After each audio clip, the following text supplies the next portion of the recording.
Rena Obozege. I trust that you had a good night's rest, and it's an absolute pleasure to welcome you to Friday's edition of the program. A quick outline for what we have for you today. We're looking at Nigeria's xenophobic woes in South Africa that don't look like ending anytime soon. In addition to the series of violent attacks on Nigerians, which have left at least 2 of them confirmed dead, efforts are ongoing to make life difficult for the living. Many Nigerians are legitimate business owners with shops in the country's major cities and are known to be doing well with their hard work paying dividend. During the xenophobic protests and violent attacks, a number of these shops suffered varying degrees of damage, which forced many of these business owners to lock up their shops and stay at home. This appears to have angered the authorities, who gave them ultimatums to reopen their shops or close the businesses down.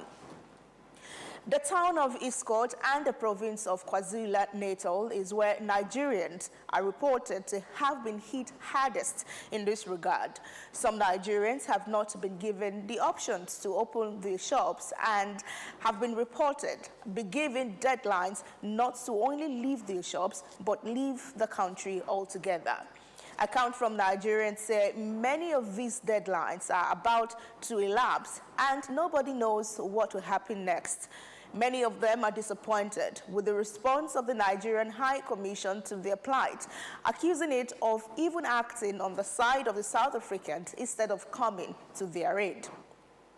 They refer to a tourism expo this year holding in KwaZulu-Natal, one of the provinces where a number of Nigerians have been threatened with repatriation, and the authorities are planning to put the repatriation plans on hold and appear good before the international community before and during the expo.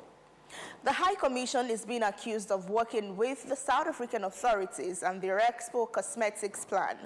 The Nigerians in South Africa say they are further embarrassed by the response of African countries whose nationals are not facing a fraction of what Nigerians are going through, referring to Ghana, whose President John Mahama earlier in the week granted approval for the immediate evacuation of 300 Ghanaian nationals from South Africa following renewed xenophobic attacks. Well, they say neither those who want to go or want to stay know where they stand. Where is this messy situation heading? What more should be done, and how quickly should the Nigerian government act to remedy the situation? Apart from locking up their shops and staying at home, what should Nigerians in South Africa be doing? These are questions we will be putting to Austin Okeke, former president of the Nigerian community in South Africa. Austin Okeke is a lawyer who has lived in South Africa since 1994. And after that, we'll look at one more issue. And that's because it's May 15, the day the world marks International Family Day. The 2026 edition of the United Nations observance is focusing on the theme, Families, Inequalities, and Child Well-being.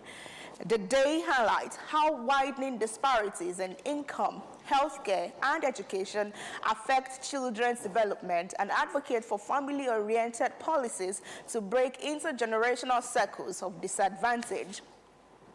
The observance will also examine the role of families as central enablers of social development and promote policies designed to meet the needs of families and their individual members, including through investment in early childhood development. The United Nations believes families are absorbing the shocks of growing economics and social disparities, and the observance aims to promote integrated social protection systems and family-centric policies.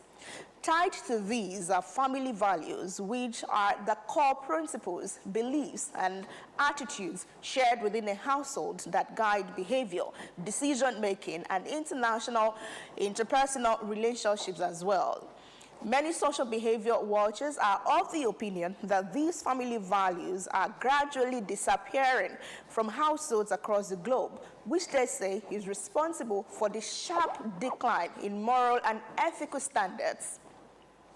These values, which often include traits like honesty, respect, and responsibility, provide a moral compass and create a sense of identity and unity within a family.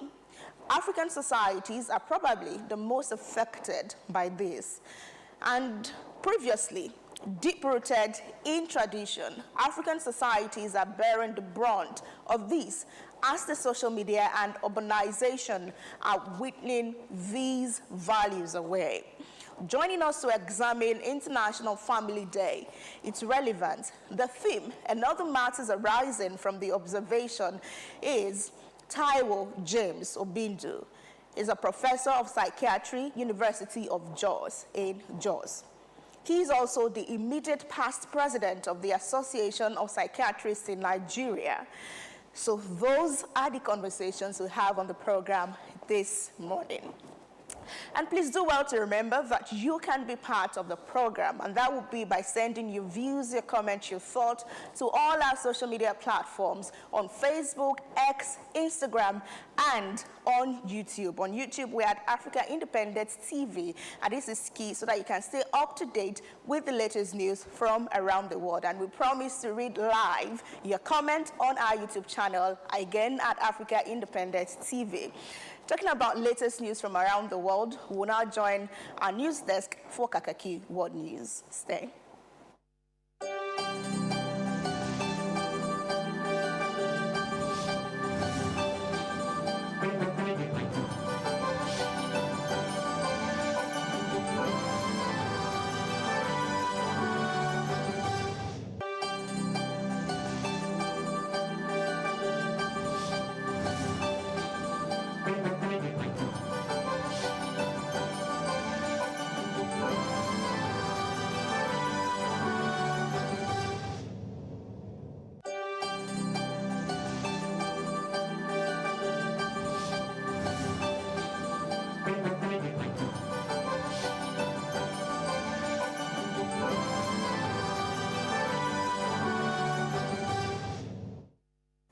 This is the World News on Kakaaki, the African Voice. Again, you're welcome. We start from China this morning. Well, the 12th Chinese Peacemaking Infantry Battalion, 7 with the United Nations mission in South Africa, has passed the UN Combat Readiness Assessment with excellent grades across all categories, placing it among the top troops contributing countries. The assessment was conducted by a 7-member team from UN MIS Sector Juba to evaluate the battalion's ability to carry out authorized missions and response to emergencies. Inspectors reviewed more than 370 items across 11 categories, covering military proficiency, crisis response, and civilian protection capabilities. The evaluation examined the battalion's combat readiness mechanisms, personnel awareness, and emergency response procedures. UN assessors also provided guidance on optimizing task response, processes, and strengthening future mission execution. According to the battalion, the result reflects the effectiveness of its combat-oriented training program. Officials said the outcome will guide ongoing efforts to adapt to the evolving security situation in South Sudan and enhance the unit's capacity to support peace and stability in the mission area. The United States Senate voted 54-45 on Wednesday to confirm Kevin Walsh as chair of the Federal Reserve for a 4-year term. The confirmation places President Donald Trump's nominee at the head of the central bank as it faces pressure over independence and inflation running at a 3-year high. Walsh, who has supported lower interest rate, will replace outgoing chair Jerome Powell. He must now take the oath of office before officially assuming his duties. Chinese President Xi Jinping and visiting Donald Trump have said ties between their countries must remain strong despite disagreement on certain issues. This was at the talks held at Beijing a day after Trump arrived for a state visit, his second in 9 years. We had extremely positive and productive conversations. 2 hours of talks at which President Trump described the discussions as extremely positive and praised Xi's leadership. According to the White House statement released later, the talks covered trade, oil and Iran, but significant differences remain on tariffs and export controls, it added. With the Chinese delegation earlier, and this evening is another cherished opportunity to discuss among friends some of the things that we discussed today, all good for the United States and for China, and it was a great honor to be with you. Please. Xi had warned of the risk of conflicts with the U.S. over Taiwan, the self-governed island claimed by Beijing. It remains a central source of tension alongside trade disputes, technology competition, and the war involving Iran. Iran had largely blocked shipping there since its conflicts with the U.S. and Israel began on the 28th of February 2026. The talks were deemed constructive and included discussions on opening Chinese markets to U.S. firms, a key objective for Trump. Russia and Ukraine launched large-scale drone attacks against each other on Wednesday, with both sides reporting hundreds of incoming drones and claiming to have shot down the majority. The Russian Defense Ministry said its forces targeted Ukrainian energy and transport facilities, drone assembly and storage sites, ammunition depot, and positions of Ukrainian troops and foreign fighters. It added that Russian air defense shot down 572 Ukrainian fixed-wing drones. Ukraine's general staff reported that Russia launched 753 drones of various types between 8 o'clock and 6 o'clock local time, with strikes mainly directed at western regions. According to the preliminary data from Kyiv, Ukrainian air forces destroyed 710 of the Russian drones. Both sides described the exchanges as part of ongoing operations targeted military infrastructure and supply lines. The mutual strikes reflect the continued reliance on unnamed aerial systems in the conflict. EU ambassadors met in Brussels on Wednesday to coordinate a cross-border response after a hantavirus outbreak aboard a polar expedition cruise ship raised concerns about public health preparedness.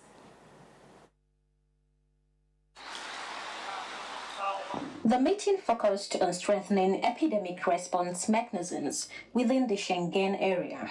Officials discussed ways to improve timely sharing of case information and adopt unified prevention and control standards to limit the risk of cross-border transmission.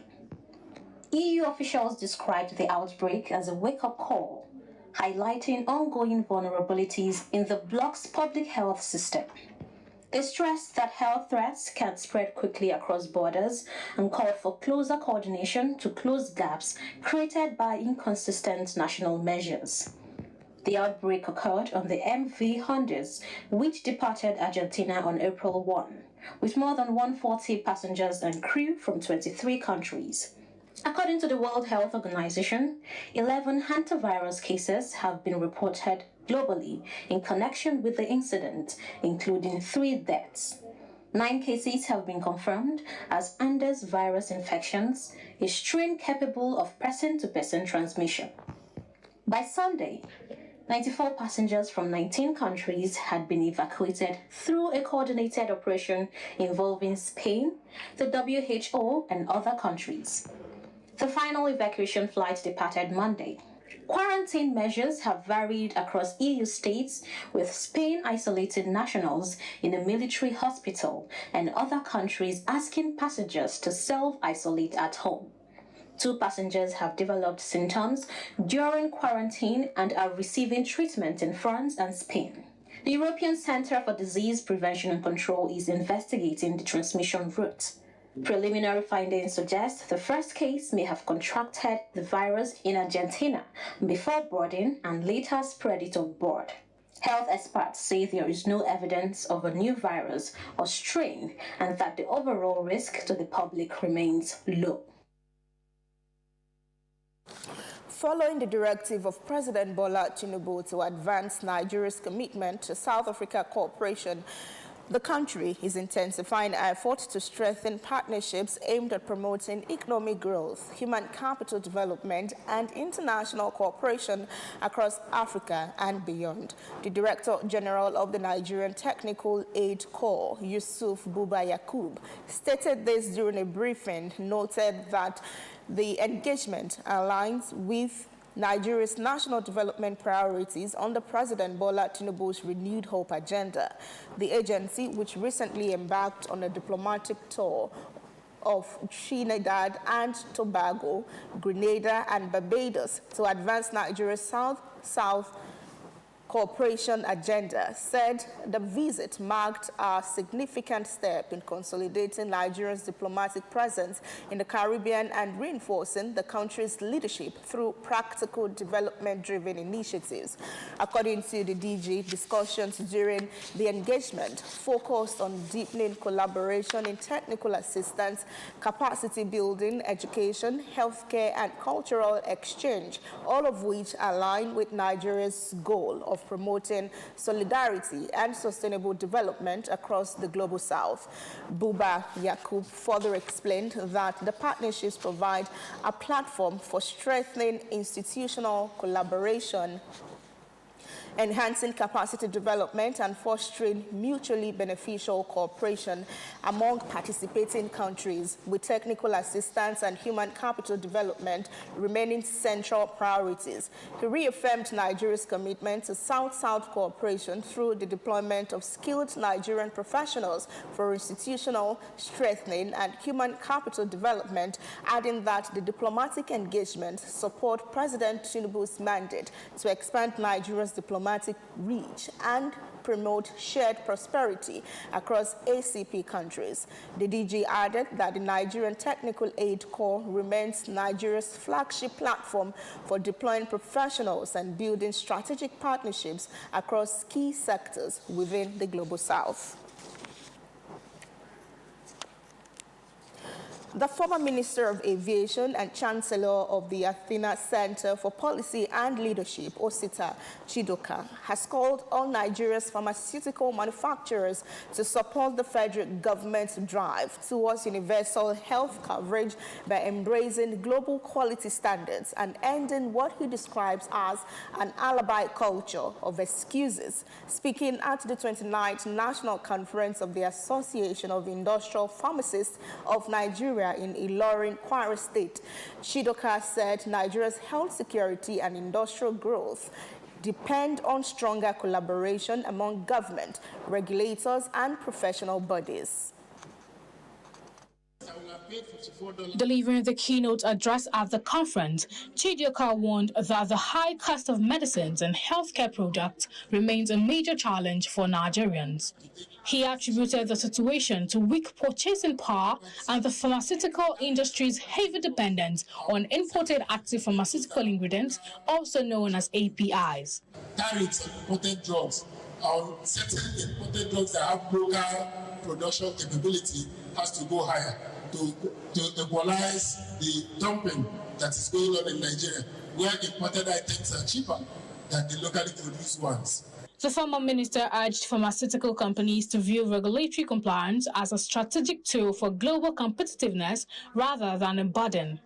Chidoka challenged manufacturers to go beyond the standards set by NAFDAC by building systems capable of meeting international benchmarks established by the World Health Organization and the United States Food and Drug Administration. According to him, attaining the standards would position Nigeria to benefit from opportunities under the African Continental Free Trade Area. We need to scale production, and we need to do it at the level where the world is at, not below where the world is at. So if I understand you correctly, that government, that will definitely impact Nigeria. And pursuing it will be one way to then go for what I call structural refocusing of the market. The conference also emphasized the need for accountability, innovation, and performance-driven systems within the pharmaceutical industry, with speakers stressing the importance of strengthening local manufacturing capacity to reduce costs and improve access to affordable medicines in line with the federal government's universal health coverage agenda. This training is not just about information. It is not just about attending another program or filling another seat. It is about capacity building, because capacity is what turns potential into performance. It is what transforms effort into impact, and it is what ensures that progress is not temporal but sustainable. The event attracted key stakeholders from the pharmaceutical sector alongside government officials, highlighting growing collaboration between public institutions and professional bodies aimed at strengthening Nigeria's healthcare system and achieving sustainable universal health goals. Our former Minister of Transportation, Rotimi Amechi, has formally joined the 2027 presidential race after submitting his interest and nomination forms at the National Secretariat of the African Democratic Congress, ADC, in Abuja.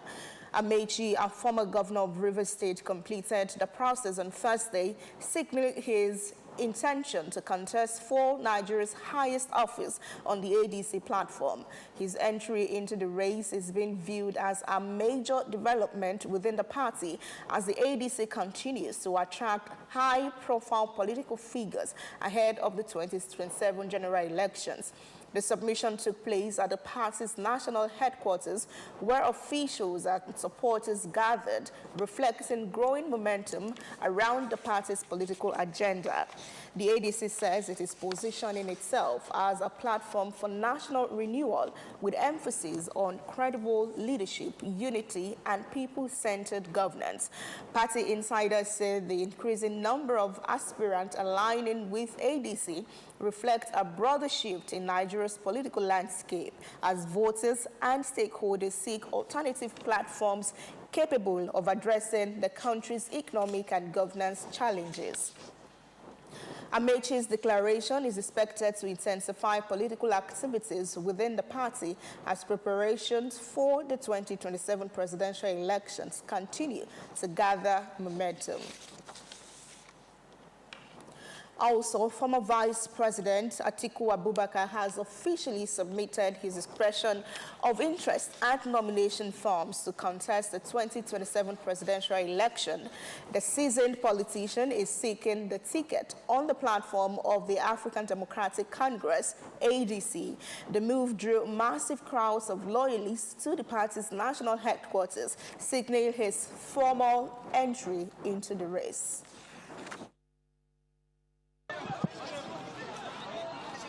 A large crowd of supporters and party faithful packed the venue, sparking rowdy scenes as Atiku arrived to submit his documents. This submission follows his recent 90 million naira nomination fee payment to the ADC. Atiku is seen as a major force in Nigerian politics, retaining a strong multi-regional support base across his previous presidential runs. His former entry into the ADC primary race is expected to expand the political base for the 2027 presidential election. Oge Ihimekme, AIT News, Abuja. And that's the world news on Kakaaki, the African Voice. Thank you for staying with us. Up next on the program is Kakaaki Business. Hello and welcome to Kakaaki Business. The International Monetary Fund says its staff will travel to Ukraine in the coming weeks to assess the country's progress under an $8.1 billion loan program aimed at stabilizing the war-hit economy. The IMF says the review will focus on economic reforms, particularly efforts by the Ukrainian government to broaden its tax base and strengthen domestic revenue generation amid the ongoing conflict with Russia. IMF spokesperson Julia Kozak says Ukraine must increase local financing to support its huge financial needs, noting that the country's informal economy currently accounts for nearly 45% of its gross domestic product. She adds that the reforms are also key to Ukraine's ambition to join the European Union and securing continued financial assistance from international donors. And global stocks markets climbed to record highs as investors reacted positively to renewed trade discussions between United States President Donald Trump and Chinese President Xi Jinping in Beijing. The meeting between both leaders raised hopes of improved trade relations and possible cooperation on artificial intelligence and technology deals despite ongoing tension over Taiwan. Meanwhile, political uncertainties in the United Kingdom weigh on investors' sentiment after reports of a possible leadership challenge against Prime Minister Keir Starmer following major regional election losses. Financial analysts say markets are closely monitoring Britain's political situation, while expectation of further interest rate hikes in the United States continue to influence global borrowing costs and currency movements. Sharing news. Global oil prices dipped slightly after reports that Iran allows some vessels to pass through the strategic Straits of Hormuz, easing fears of a major disruption to global energy supplies. Iranian state media says about 30 vessels crossed the route in recent hours, while reports indicate that some Chinese ships were also permitted safe passage through the channel. The development comes amid high-level discussion between U.S. President Donald Trump and Chinese President Xi Jinping, where both leaders reportedly agreed on need to keep the Straits of Hormuz open for global energy trade. Analysts say investors remain cautious as tensions in the Middle East and fears of possible U.S. interest rate hike continues to influence oil markets and broader global economic outlook. In Nigeria, indigenous contractors of Nigeria, ICANN, have again demanded for the payment of completed projects from the federal government running into trillions of naira. The contractors, during a peaceful protest at the Federal Ministry of Finance in Abuja, says the federal government's debt to indigenous firms are crippling businesses and livelihood nationwide amidst the high cost of living. I've been lingering for the past 2 years, since 2024. After most of us finished our project, collected loans from various financial institutions and all that, Since then, President Bola Ahmed Tinubu has been turning us around. Paying us becomes a problem. Most of the projects they commissioned 2024, even 2025, are all on credit. They will collect loan, including when Doris was here. They will take loan from foreign organizations. They will not pay contractors. And the last protest we had was in the National Assembly, when they gave them when they collected loan of about 1.6 or 1.3 trillion to pay contractors, which they did not do. The contractor says the prolonged non-payment is taking a serious toll on members, with many reportedly losing property and struggling to support their families and businesses, warning that the association will determine its next line of action after a scheduled meeting with ministry officials, insisting that indigenous contractors can no longer continue to bear the burden of delayed government payments. A lot of us, most of our properties, we've lost most of our properties. Those banks, private loaners that gave us funds, assist our properties, debts, we lost a lot of lives. By tomorrow, some of our members will be going to divide ourselves. So we'll be going to Lagos, so we're going to Osun, so we're going to Anambra, Imo State, and so many other states for burial, as against on Friday. Our take is not that so large, but the little it is a mighty ocean. Number one, this government are continued turning us left and right. We want to say that the present Minister of Finance said is not like previous ones. But right now we are seeing the track that is also behaving that way. And we will not relent. We will continue to demand for our right, our money. The group has staged several protests in Abuja in recent months over the issue and is accusing the government of failing to clear verified debts for completed projects. As of the time of filing this report, the Federal Ministry of Finance has not issued an official response to the protest.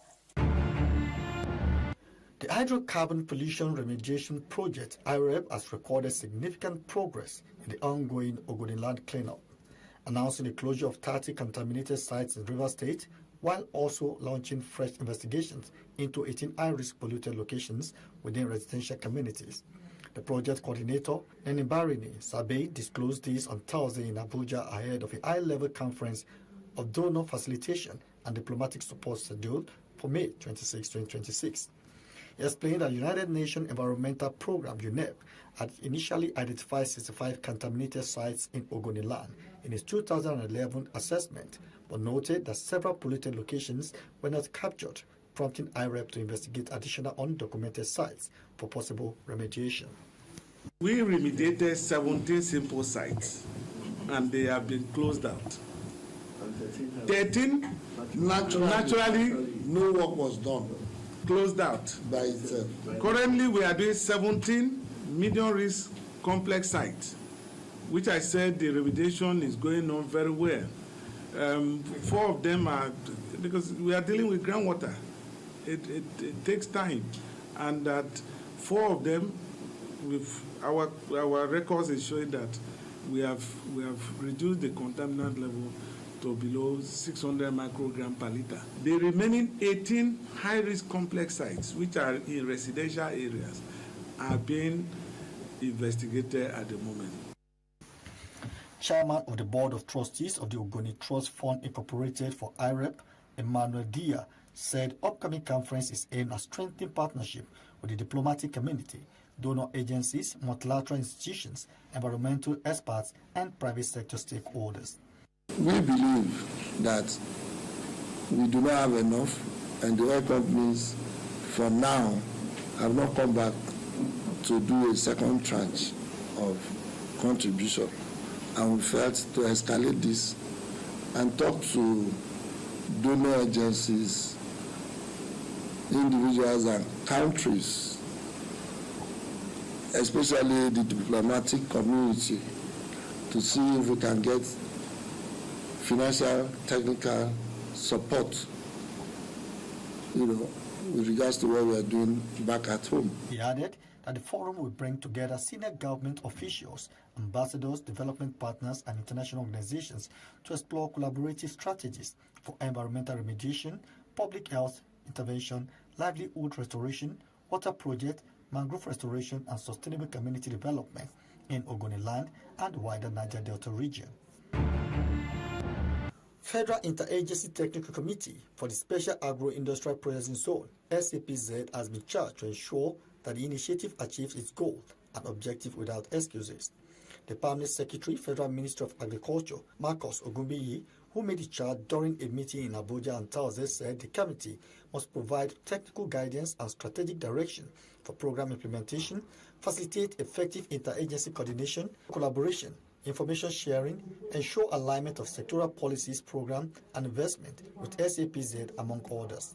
The program is designed to transform Nigeria's agricultural landscape by moving our country from the export of raw agricultural commodities to agro-industrial processing, value addition, and market-driven agricultural development. The SAPZ initiative seeks to establish integrated agro-industrial hubs with critical infrastructure such as roads, power, water supply, storage facilities, logistics systems, and processing centers located close to areas of high agricultural production. For the director, Federal Department of Development Partners Project, Adebola Iluromi, and National Program Coordinator, SAPZ, Kabir Yusuf, the SAPZ program represents one of the most strategic agricultural and economic transformation initiatives of the federal government of Nigeria. The role of this committee is therefore critical in ensuring effective coordination, policy alignment, and timely resolution of implementation challenges. I strongly believe that our discussion will further strengthen interagency collaboration and advance the collective objective of delivering agricultural transformation and food security for our nation. These zones are aimed at ensuring agribusiness operates effectively and efficiently through leveraging on policy, common infrastructure, and enabling environment to unlock opportunities of food security, rural poverty reduction, post-harvest reduction, but importantly, contribution of agriculture to the GDP. According to them, the program will significantly reduce post-harvest losses, improve productivity, attract foreign direct investment in agriculture sector, while creating sustainable jobs for teeming youth and women. And that's it on Kakaaki Business. Good morning.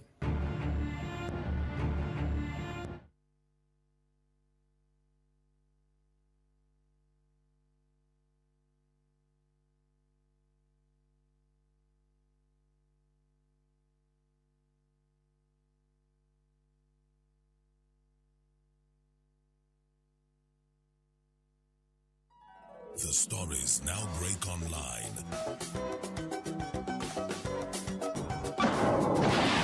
Don't miss anything from our real-time updates and exclusive content. Follow and participate in discussions on live TV studio programs to shape the narratives. Subscribe, engage, and share from AIT.live at AIT_online on X, AIT Online on Facebook, Official AIT Live on Instagram, TikTok, and Threads on YouTube.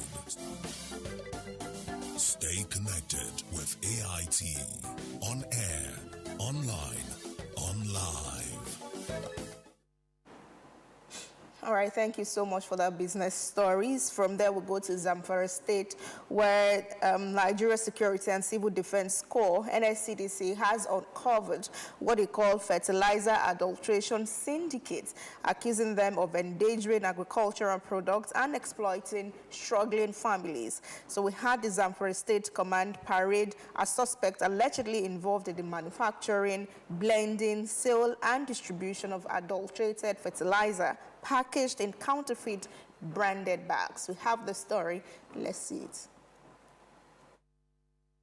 Loaded inside the truck are bags of suspected adulterated fertilizer, allegedly prepared for distribution to unsuspecting farmers ahead of the planting season. Authorities says the illegal activities could have caused major losses for farmers by reducing crop yields and threatening food production in communities already battling insecurity and economic hardship. Proactive structures are established to efficiently manage these activities of unlawful manufacturing, sales, and distribution of adulterated products, undermining the agricultural and economic output of the state. He warned that the command will double its effort to identify and smash syndicates involved in illegal activity and related crimes. This is the truck apprehended with 550 bags of Aluma Nagari fertilizer impersonated. It is adulterated and it doesn't meet their initial requirement or the normal standard. According to the Command Public Relations Officer, the suspect, Mustafa Sani, will be handed over for judicial arraignment. Damina Yusuf, AIT News, Gusau.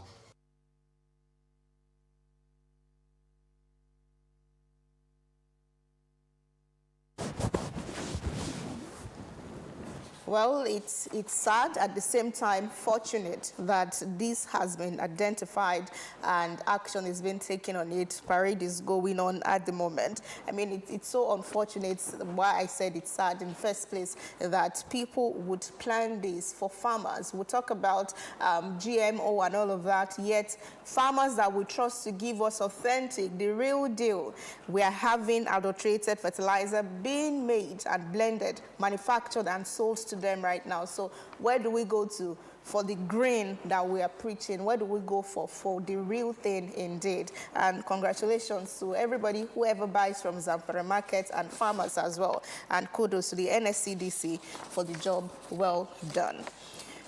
All right, we have another report this morning. Before we continue, we have Governor Abdullahi Sule of Nasarawa State saying that the state government remains committed to promoting unity and peaceful coexistence through collaboration with relevant institutions. The governor gave the assurance while declaring open a workshop on conflict sensitivity for traditional rulers in the state. Governor Sule commended the Middle Belt Rain Trust for its peace-building efforts, especially in Toto, noting that the workshop will address insecurity, communal clashes, and farmer-herder conflicts. You turn around, Nasarawa State is discovering another mining activity. Every day you turn around, there is one discovery of minerals or the other, sometimes in places you least expect. This is also a time that a lot of political activities are heating up.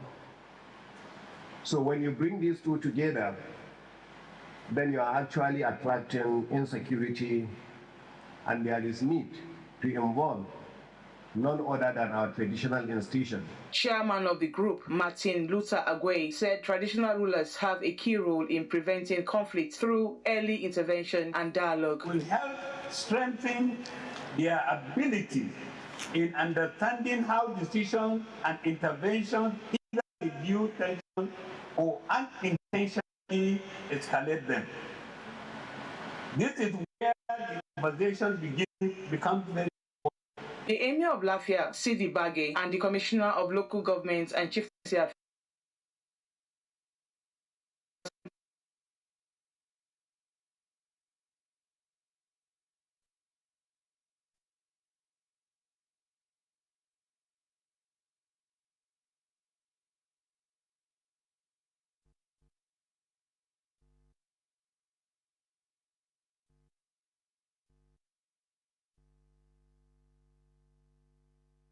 Is starting from the grassroots, the traditional rulers. We talk about local government and local government chairmen, for example, who are the closest form of government to the people.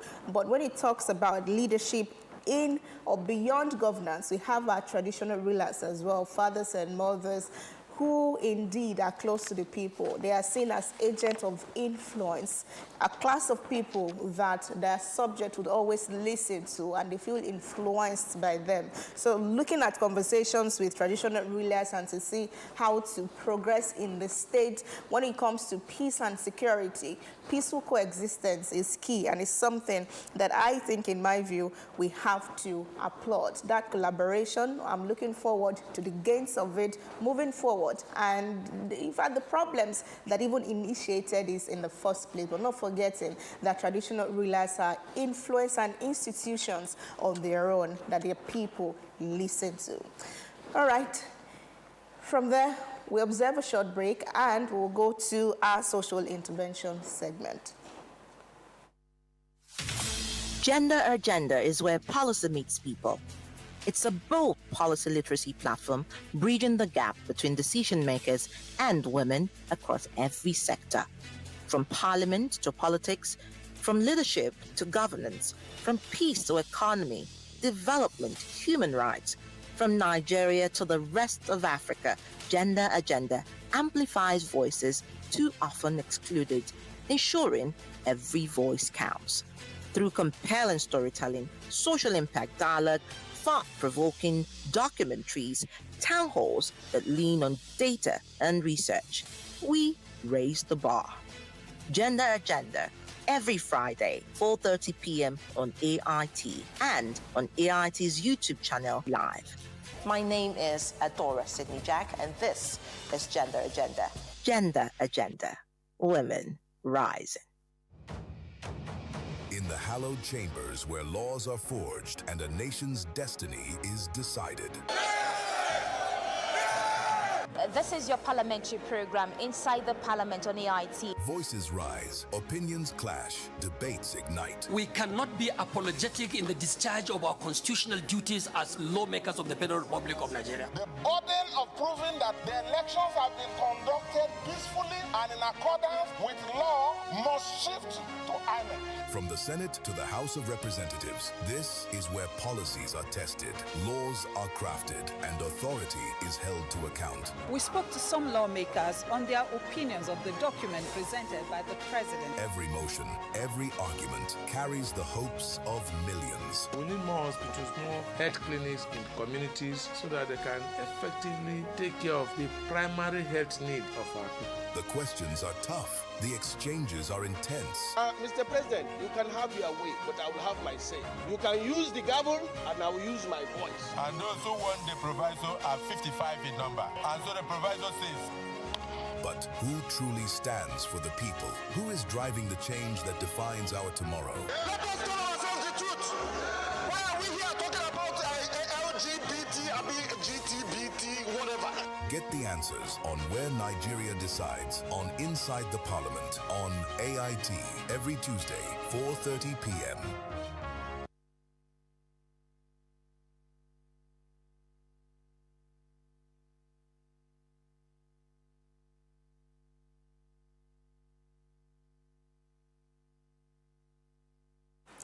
All right, welcome back from that. Social intervention segment is in minutes, but Chuks is here now.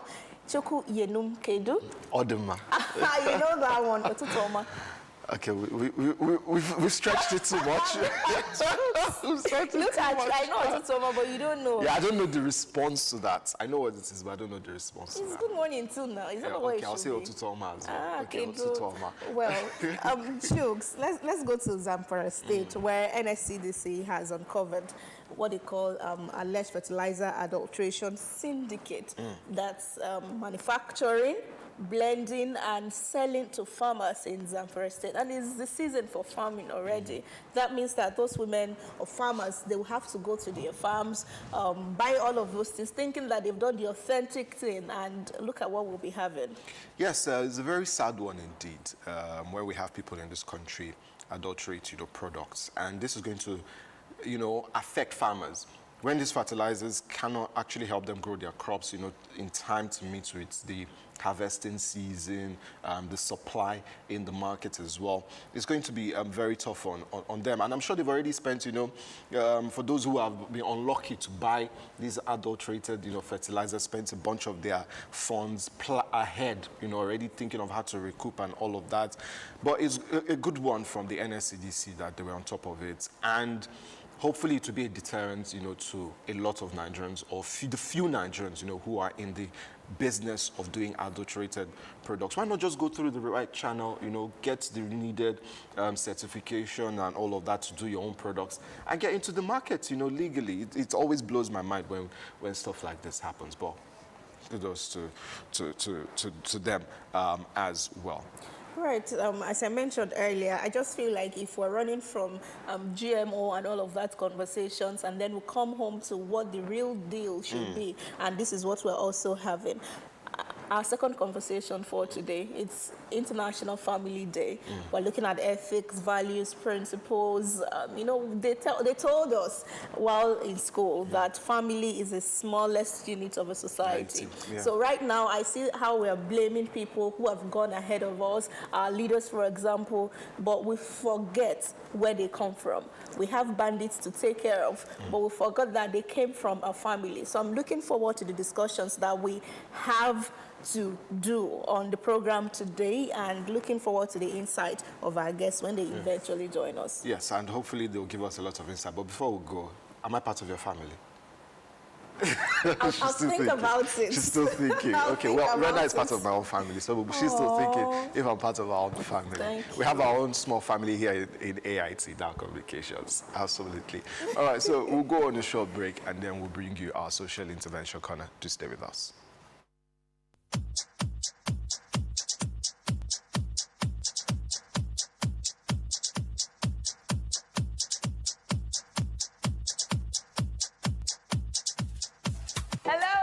And welcome to Get Fit in 60 Seconds with Dolly Phillips. Now, everyone has 60 seconds in every day to spare. So if you're ready, let's go!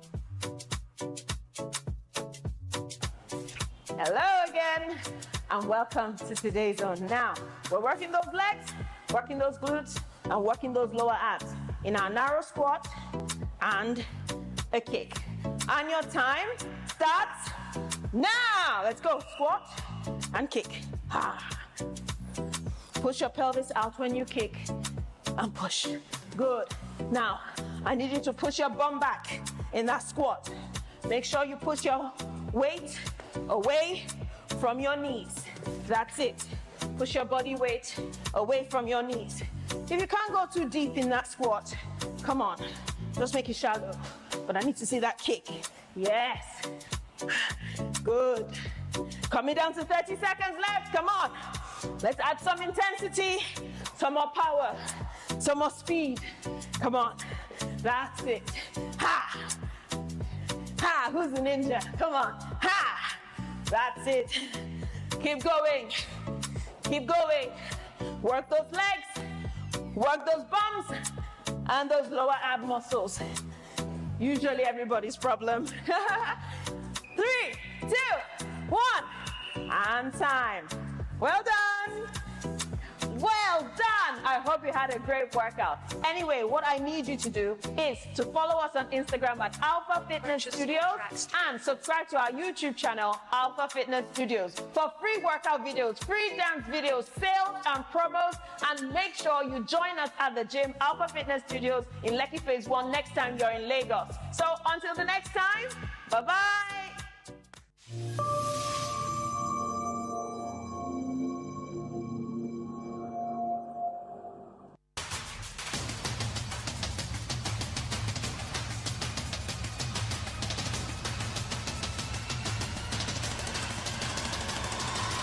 Hello, great people of Nigeria. Welcome to the Leadership Clinic. Today, I will be speaking to you what I simply titled The Passionate Leader.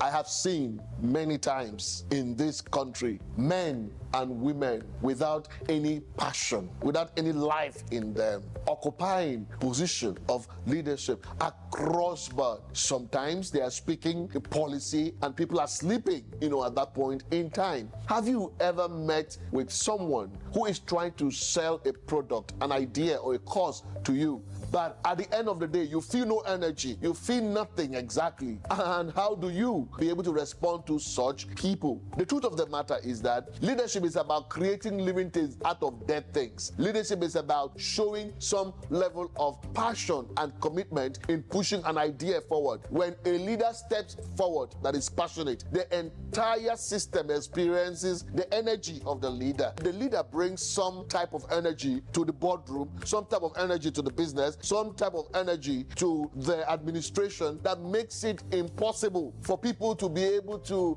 be less concerned about what goes on within the organization. Leadership is about passion and energy. When people love what they do, what happens to them? Automatically, they catch fire within. When people catch fire within, then they pursue their agenda, they pursue their goals, they pursue their visions with so much energy that guess what? Everything begins to come together, because passion creates life with any system. That's why people who are obsessed with their ideas, they become relevant over a period of time. That is why if we can bring passion and commitment together, we can create wonderful ideas that can work. The ability of leaders to encompass the vision of the organization, to literally live out the vision of the organization. What makes that happen is the quality of passion that they bring to the table. Show me someone with great passion, with great commitment. I will show you someone who will attract many people to be able to understand the idea that he is promoting. Leadership is about getting things done, and passion is instrumental to getting things done. Great people of Nigeria, we need passionate leaders today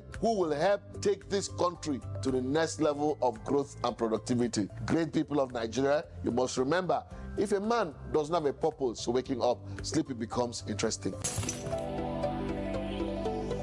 How often do you get irritated by others' use of cell phone?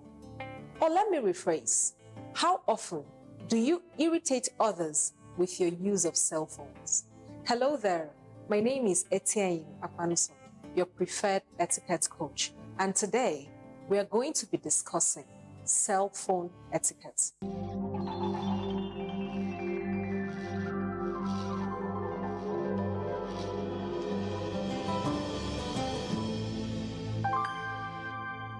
It is important to know that how you use your cell phone can speak a lot about you. It can say a lot about your level of refinement, and also if you're simply a classless person. Don't be that person that disturbs others when you're using your phone, either by speaking too loudly, by playing music in public places without the use of an earpiece, or simply ignoring the presence of others just because you are on your phone. When receiving a phone call, always begin with a greeting and maintain a positive tone of voice, as the person who you're on the phone with cannot see your facial expression to strike a balance. When you're on the phone, you should always inform the person whom you're speaking with if you intend to use the speakerphone in the company of others. Avoid being distracted when you're speaking on the phone, because a phone call requires the same etiquette as a one-to-one physical conversation. Who ends the phone call? Have you ever asked yourself that? Now, it is important to note that the person who initiated the phone call, or the person of higher authority, or the person of seniority is in the position to end a phone call.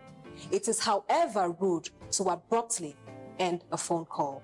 For more tips on etiquette and refinement, I recommend that you read this book, My Etiquette and I, by Etienne Akpanuso. Thank you.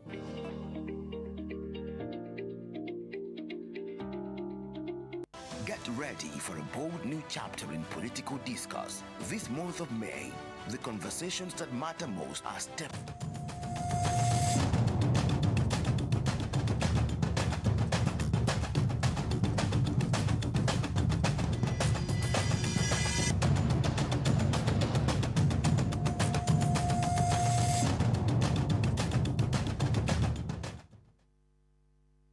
Instead of it's not starting today now. So we're going? Others will go ahead their vote. Only House of Welcome back. You're still watching Africa Independent Television, Kakaaki, the African Voice. And it's time for us to take a look at what the dailies are saying this beautiful Friday morning. Myself, Irena, will not be doing it alone, as we have two gentlemen joining us here in the studio. Emmanuel Azikian joining us here. Good morning. Good morning. Yes, great to have you this morning. And also we have Ezel Chanze as well. Good morning. Good morning. Yeah. All right, good morning. Thank you for joining us both. Let's start with daily assets this morning and see where it's taking us. It says, Tinubu calls for unity, fair play as APC begins primaries today. Urges governors, party leaders to ensure level playing field for aspirants. You'll find that on page 2 of daily asset. All right, now to the blueprint. We have Tinubu pushes for consensus as APC reps primary elections now hold Saturday. President warns against politics of violence. That starts on the front page and continues on page 8 of the blueprint. From there, we'll go to the Authority newspaper. It says, Tinubu preaches unity as APC commences primaries, urges members to show party strength. To the Daily Monitor. APC primaries. Tinubu urges unity, fair play, backs consensus option, warns against do-or-die politics. And below that, we have my presidential ambition represents a movement, says Atiku.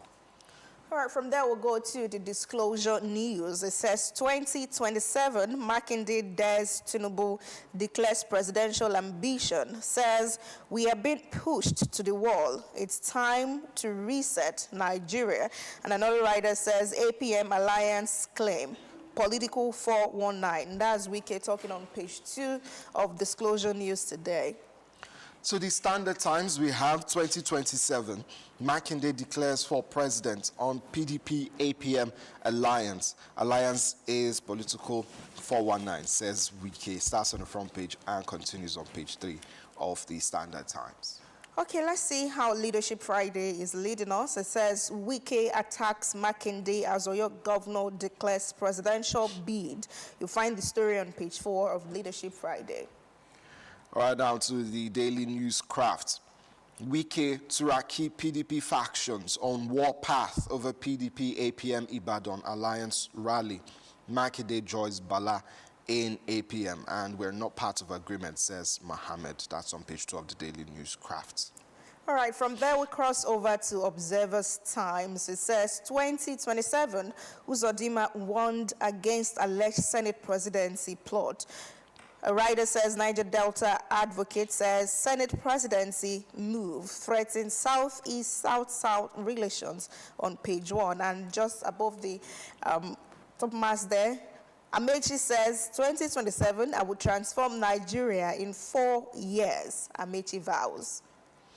To the Daily Global, 2027 Senate presidency. Uzodinma accused of reviving old regional political grievances. That's the major story there from the Daily Global. We'll cross over to Daily Sun. It's talking about some security stories away from politics. It says federal government considers new strategies to fight terrorists, bandits, to deploy AI anti-drone technology for military operations. If you check page 4 of Daily Sun this morning, you'll find that story. All right, now to the New Telegraph. Fear grips Nigerians. Others, as SA protesters, issue illegal immigrants June 30 deadline to leave. No individual group has authority to instruct anybody to leave the country. That's coming from the SA police. That's on page 4 of the New Telegraph.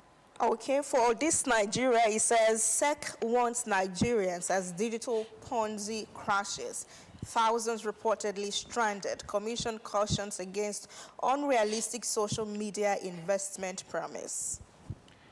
All right, now moving on from this Nigeria to the business NG, we have Nigeria inflation seen rising to 16.42% as food energy pressures persist. FMDA on the front page of the business NG. All right, from that, we'll cross over to Al Jazeera Friday. It says 37 CSOs pass vote of confidence in CG Customs. Hail reforms, revenue surge, absolve CG of corruption allegations. All right, now to the Nigerian pilots. Africa loses $89 billion annually. Experts from WATAF raises alarm, says Africa loses $89 billion annually to illicit financial flows. Page 9. And that is our final paper for the morning. Right. So we'll cross over to Daily Asset, Blueprint Authority, Daily Monitor. For their mutual story, Tinubu calls for unity, fair play as APC begins primaries today. Well, we'll start with you. Okay, good morning again. It's expected of the president as the leader of the country to act as a statesman in mobilizing his followers in the APC to act according to order, to be law-abiding. So, and one is expected of him. And you should also note that these primaries, this is the first time that the 2026 Electoral Act that envisages a reduction in the options in the process for nomination of candidates is being put to test. I think the president has gladdened my heart by his support for the removal of indirect primaries. That's the system or culture we had in this country, where delegates come from various parts of the country, they are assembled in Abuja and are bribed with dollars, and the presidential ticket or whatever is purchased. That's the process of indirect primaries, where people in the rural areas come to Abuja and they turn back as millionaires. So that is good, and I commend the president on that in that respect. So the options for choosing a candidate now are consensus and direct primaries. The option of consensus envisages that every aspirant must agree and put it in writing that they agree to the adoption of one of them as a candidate. But as we are seeing in this country now, that system is now being abused. The process of democracy is now being demonized. We have seen in several places across the country where governors sit down and they say they have nominated. We have examples in Nasarawa, where even before people have finished submitting forms, a candidate or an aspirant had emerged. We have had a case in, I think, in Ogun East, where the people rally around and they say they have chosen a candidate. I think that is an abuse of consensus. In fact, I think the president should go further, or the National Assembly should go further and remove the process of consensus. It's a consensus against democracy. It's a consensus against the will of the people. Let us have direct primaries. Let the most popular person emerge and represent that party. So that is it. So the president has spoken well. He has spoken well. But the issue is that he should act according to his words. People want to see the president act and reflect the character of his words in the polity. We don't want to see a system where people are clubbed, where people are beaten, and where people are and some of your aides come out and say some satanic things that people, if you don't belong to this tribe, you should not come out and exercise your democratic franchise. So we want to see the president rise again and embody the spirit of democracy. People used to call him the father of democracy. We want to see him act in that respect to ensure that what he's saying, he has said the right words as the president of Nigeria. We want to see him act in that way, act and demonstrate the spirit of democracy, let the culture of democracy be reflected across the polity, across board, from Lagos to Borno, from Delta to Sokoto. Let people choose who they want to represent them. It's only in doing that that he can survive. Okay, let's go to Inze. I don't think there's any challenge, for the president going into the primaries, for the APC. Even though we saw someone picking up a form in Edo State, not too long ago. But do we expect any, drama? The likes of the ex-minister of power, who's also interested in running for the Oyo State, government house and all of that. Do we have any surprises that could spring up from these primaries? You see, Emma thumbed up the president here. I want to say that part of the problem, especially the APC, the ruling party, is the challenge they are having now is, are we taking consensus or direct primary? And I want to think that it is the president who is the leader of the party that caused it. Okay. How do I mean? It was the president that called the governors together and handed them the mandate to go and do the needful. Preaching consensus. People say it is a democratic way of, for me, consensus is not democracy, as far as I'm concerned. No matter how people interpret it, you can't shut somebody out of his ambition. If you say you want something, go and test your popularity. This is a party. You have not come to demand election. Look at when he now asks the governors to go to their states and do the needful. They are doing the needful. And the needful is to put who pleases them. In some states, you don't even know who bought form and who did not buy form. Governors have hijacked it. Those who would have bought, because they don't know the body language of their state governor, they opted out. Because the president asked them to take charge of that. Like he said, you see the controversy in Ogun East. You see what is going on in Kwara. You see what is going on in Oyo. The former power minister, Adelabu, you just mentioned now, it took him time to resign. Yeah. He resigned after the stipulated deadline of March 31. When he resigned, he went to to contest the governorship of his state, or your state. Meanwhile, somebody has already been there. And the rumor now is that the person has the presidential endorsement in the name of the so-called consensus. Consensus is causing confusion in the party.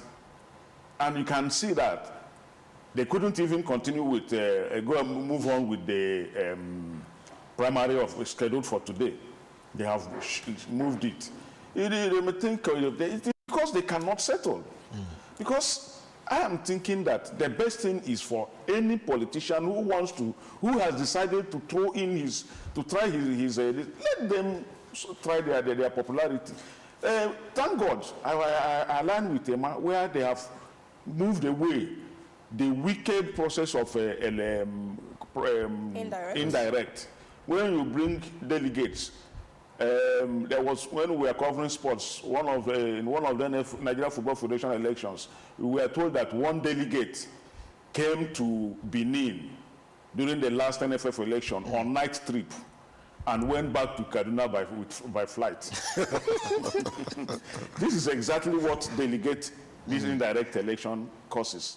So I think the best thing, the president should allow these people that have shown interest to fight for, they are members of the party. Instead of, saying consensus, like he's still preaching consensus. I don't think consensus is the way. The politicians should try their popularity. If you get the party's ticket, now every member of the party will support you. But now, you don't impose, by consensus. Consensus is imposition. There is no two ways about it. All right. Okay. Yeah. Now, still, sticking on elections, Makinde dares Tinubu, declares presidential ambition, disclosure, news, Standard Times, leadership, daily newscraft. Let's pick up from here. I think your paper also carried, Makinde's stroke yesterday was somehow will reshape the political ongoings in the country and especially the Southwest. Because no matter how you look at it, he has followers at least in his Oyo state. Oyo was the only state, Oyo and Osun were the only state that PDP, APC did not capture during the last election. And Lagos. No, I mean for governorship. Oyo and Osun. Oyo was PDP, or is still PDP before yesterday. Osun was PDP before it became Accord. Other states, other Southwest states, the other four Southwest states, PDP, APC captured them.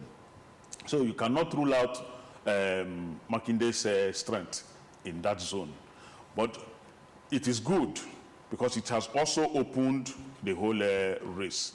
It is no longer a case of maybe NDC, APC, and ADC or SDP, which has also announced a Southwestern man too as their its presidential candidate, Adebayo.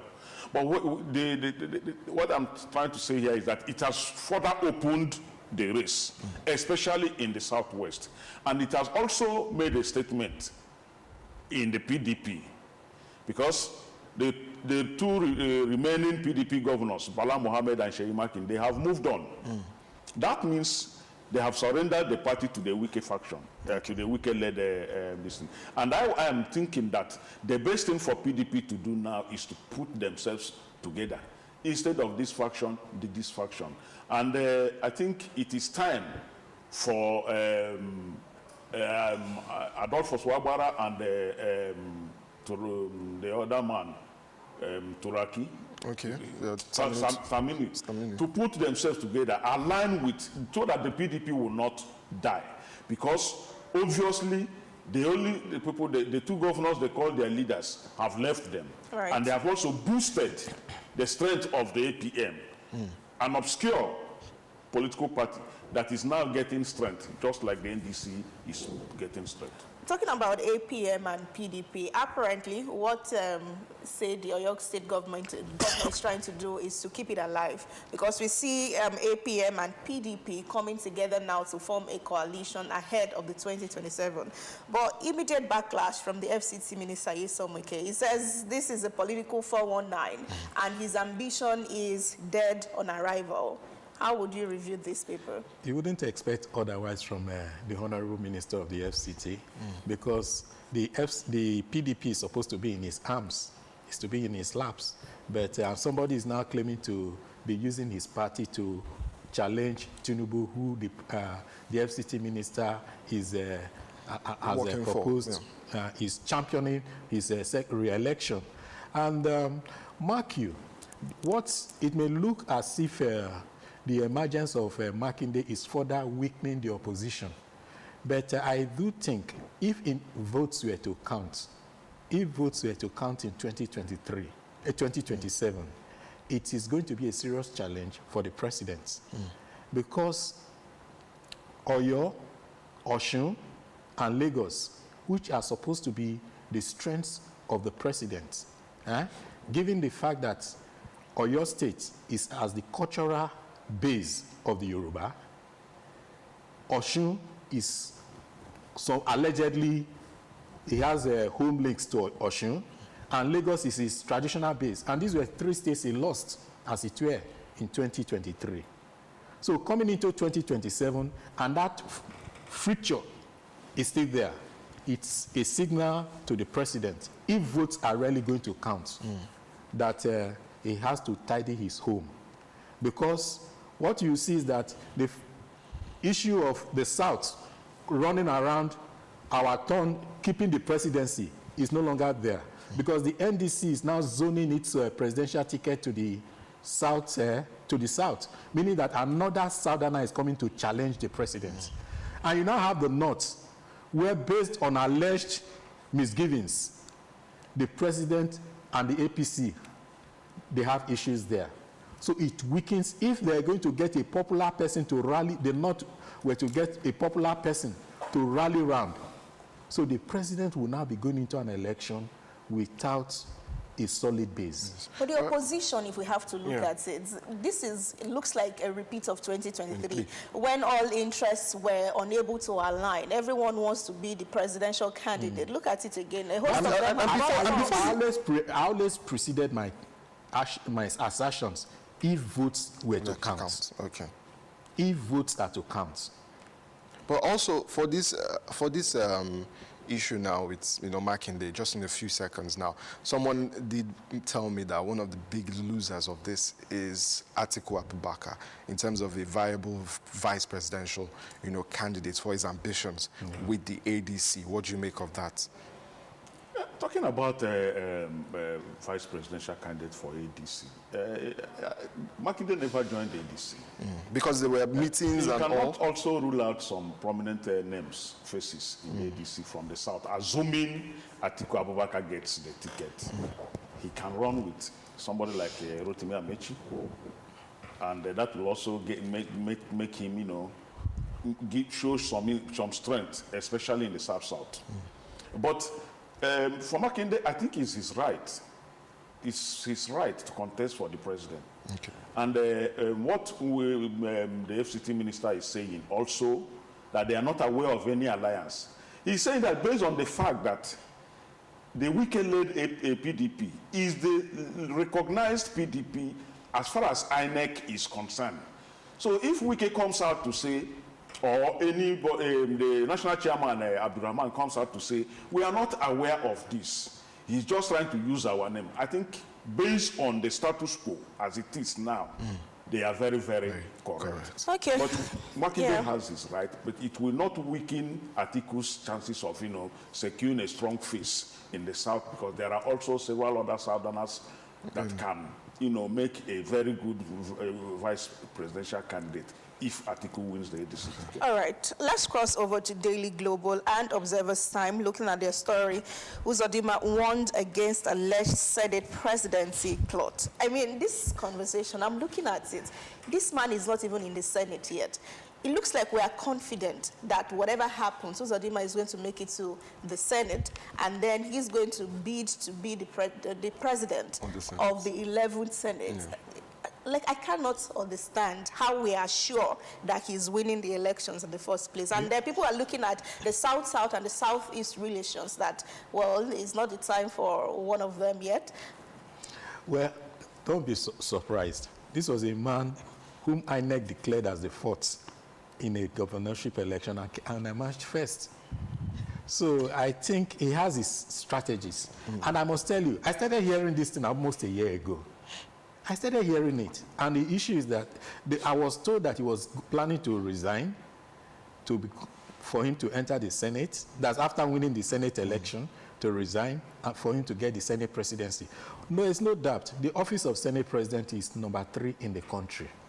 For a man who is politically dexterous, who, in his own way, who has ambitions, you cannot put it behind him. So now he has obtained the forms and gone through the clearance of the APC. His own jeopardy is the fact that we are talking this because his term does not finish until 2028. And the Senate is going to be inaugurated in 2027. The next 11th Senate is going to be inaugurated in 2027. So, and this issue about coming from this group, I think it is neither here nor there. The traditional zoning permutations, which the APC has taken from the PDP, puts it that the office of Senate President is zoned to the region where the president comes from. Okay. So where the president comes from is the south. Any person in the south can take it, whether from the south-south or the southeast. So, but the apprehension and the anxiety about Uzodimma, I don't think people should be well focused on it. Because there are other people who could challenge him for it. We've heard of somebody like Senator Ifeanyi Ukowa, somebody who has been local government chairman, who has been secretary to the state government, who has been senator, who has been governor. And so, in fact, it seems I think Akpabio should fear more. He should fear Okowa more than even Uzodimma. And there's also Oshomole. And but Oshomole and Uzodimma, from those who know them, they've always worked together. They've worked together. When Oshomole wanted to bring his man as a governor of Edo State, Uzodimma was the one who came to do the work.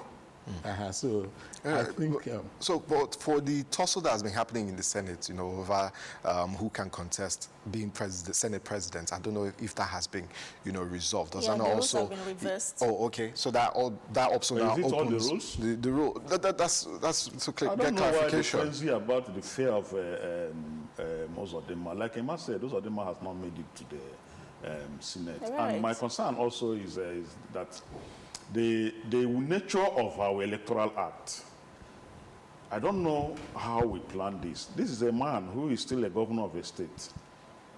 And his tenure will run out in January 2028. And he is using two legs now to grab two things. You see, that is how unfavorable, how injurious the Electoral Act and Nigerian democracy is. I think if Uzodimma is interested in the Senate, he should resign his seat as the governor of Imo State. Before he contests? No, I mean immediately, because you cannot say, okay, from the look of things, that means he will first serve out his tenure as governor. If he has not resigned now, it's intended that he will serve out his tenure, his second term as governor, and move straight to the Senate. The retirement house. To the retirement house. Exactly. Thank you for that word. No, he will not serve out. We need to resign, or are you saying he will keep his seat? What it means is that he will continue until he gets inaugurated. Yes, the plot is the remaining 6 months. No, by that time he must have put. The plot is that if he wins the Senate election, which under the present circumstances is bound to win, then he comes in and they do the Senate election. Senate president, that's the first thing that is done. Once senators elect, the first thing the Senate does when it's inaugurated is to choose a Senate president. It is after that he is then a senator elects. What I hear is that he wants to, if he wins that, if he defeats Akpabio or whosoever to become Senate president, he will now resign as governor. But if he loses, now he will resign. He will resign before he goes, before he's sworn in as a senator. You are sworn in as a senator while serving as a governor. No. Listen, you are sworn in as a senator after the Senate president election. Is the Senate president who swears? The new rule there. Wait, the new rule said you will be sworn in first before you now contest for any principal office in the Senate. No. I'm not aware. What I know, we'll fact check that. Let me check. If what he's planning to do, if he enters there as a senator elect, if he wins the Senate president election, he will now go and resign. He now resigns. You understand? No. But if he loses, he remains a senator elect. Cause some controversy. If you read it very well, they are saying that before they go into the election of principal officers, they will first be sworn in as senators. Are we now saying what's the constitutional amendment you are talking about? Are we now saying that Uzodimma will bring in our viewers will stay as a governor, right, and still be sworn in? No, it's only after he wins. The point I'm making here is that even when we come to the this report, I don't know how what they are talking about south-east. There has been no friction between the south-south and friction at all. No friction, because if you look at it, south-south has support. I mean, south-east has supported south-south tremendously. All right. Especially during the PDP years. So for anybody to start talking about friction between south-south I think nobody should. No, what I said is, okay, let's bring in our we have to run. Let's bring in our viewers who are watching from Africa Independent TV on YouTube. I'll start with the last comment. Omo Ario.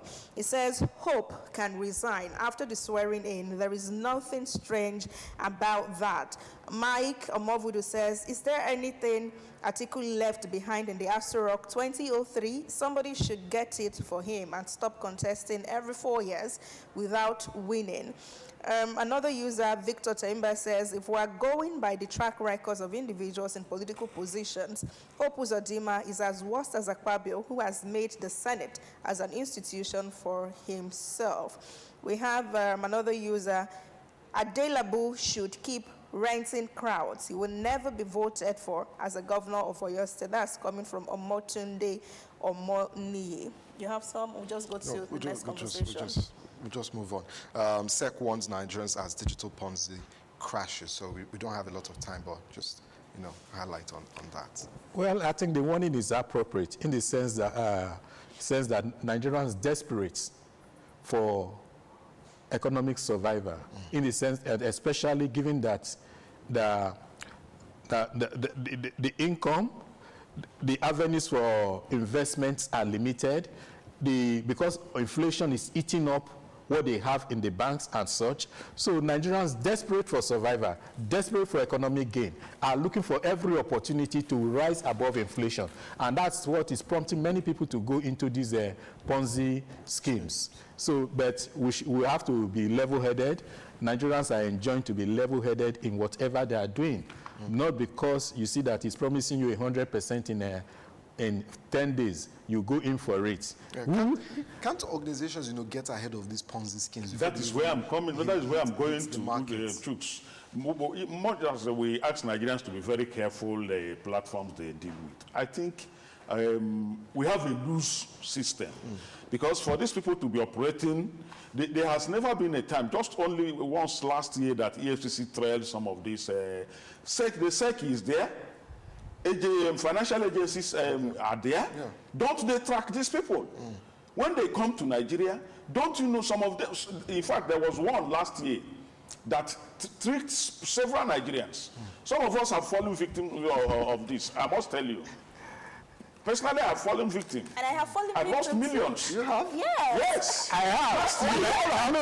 The issue is that I subscribed to an AI course. And they kept on deducting my money. The issue is that they cannot be tracked. They cannot be tracked. You can't. The one I fell into. I fell into. There was no address in Abuja here. Okay, I have office. Yes. Oh, the one I fell into. So why can't you trace them? But the one I fell into. I saw it on Facebook. Most of these ones, what SEC is saying is that most of these people are digital. They are digital. They're all digital. So, but there's you can't investigate them. You can't trace. You can't track them. Okay. You can't track them online. All right. Thank you. Mine was the famous MMM. No, I was sensible enough for that. Thank you. Your mother's Thank you, gentlemen. It was only after MMM happened that I had it. It is not only about I didn't know when it was happening. Citizens, secure the people, because some people are moving to this thing because of the economic situation in the country. Thank you, gentlemen, for coming. Emmanuel, as you can appreciate your time, and Ezeal Chatunze, thank you so much for coming. I'm the only one who's in the presence of people who has been scammed in the studio. I have not been scammed, so I'm proud of you. That one. All right, we take a short break, and when we return, we'll talk about our first conversation this morning, which is Nigeria's xenophobic wars continue in South Africa. Stay with us. Get ready for a bold new chapter in political discourse. This month of May, the conversations that matter most are stepping into this. Welcome back. You're still watching Kakaaki, the African Voice on Africa Independent Television, and we are moving to our first interview of the day on Nigeria's xenophobic woes as it continues.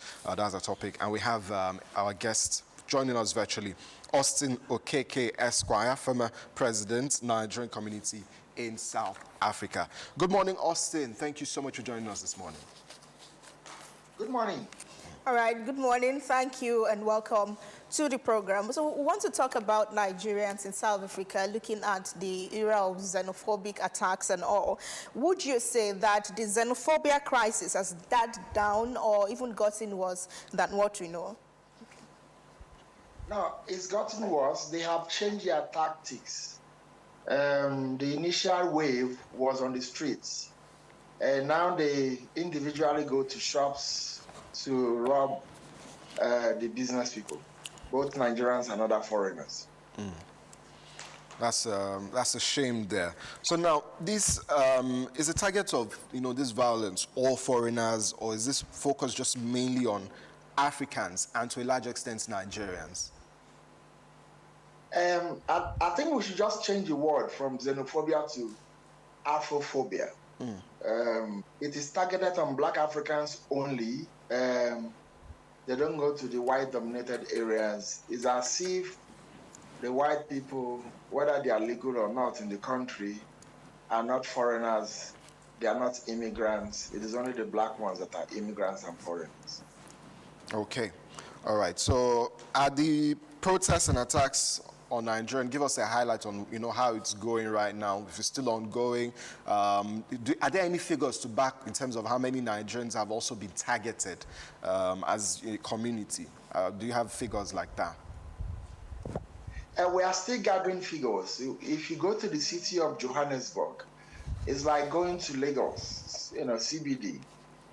We cannot really place figures for now, but we know from the reports we're getting, we have over 300 Nigerians, doing their businesses and planning their businesses in Johannesburg CBD, and they are all affected. People are afraid of their lives. They stay indoors. They now have seen the new tactics of these guys coming in when they are closing their shops.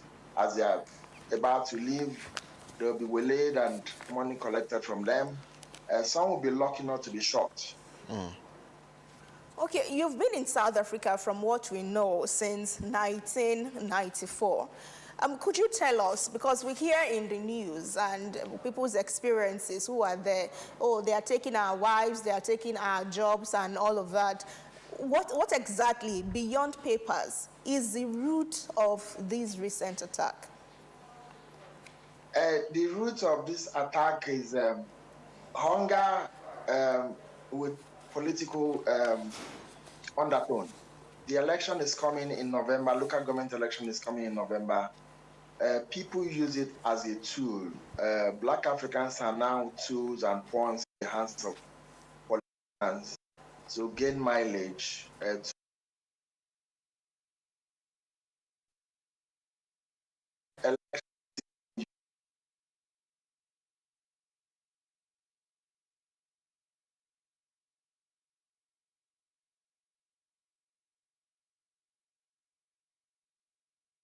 The 2008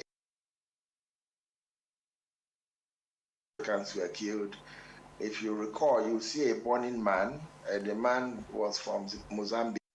He was set alight in full view of the police, and nobody could help him. Now, just to add to what my colleague, the question she asked, also coming from the South African community, I see on X, which is a platform that brings all of us together no matter the location, where they complain that there are Nigerians actively involved in gang violence, selling of drugs, this, that. Is this still a propaganda, from governments in that part of the world? Of course, in every country you have the criminal elements. Those percentage of Nigerians do not represent the Nigerian community in South Africa. We have the judiciary. The law should take its course. We have law enforcement. It should take its course. Nigerians did not come here. South African judiciary was established thereafter. We have 3 arms of government. They should actually use those to combat crime and criminality, if that is the case. But it is not the case. It is just pure resentment for fellow Black Africans. A failure of South African policies to alleviate poverty, the Black economic empowerment policy, They have failed 32 years on. ANC is losing majority. They actually lost election, the last general election. They got 40%. That's how we have in place government of national unity, as we know it to be coalition government. The local government election is coming in November.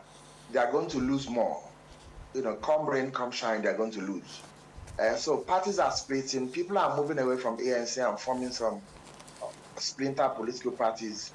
And this is also fueling the xenophobic attacks because they see it as a popular action to gain popularity, to express what they call nationalism, which is not the case. It is criminality. They go and loot, they kill in full view of the police. Police are just standing there not doing anything.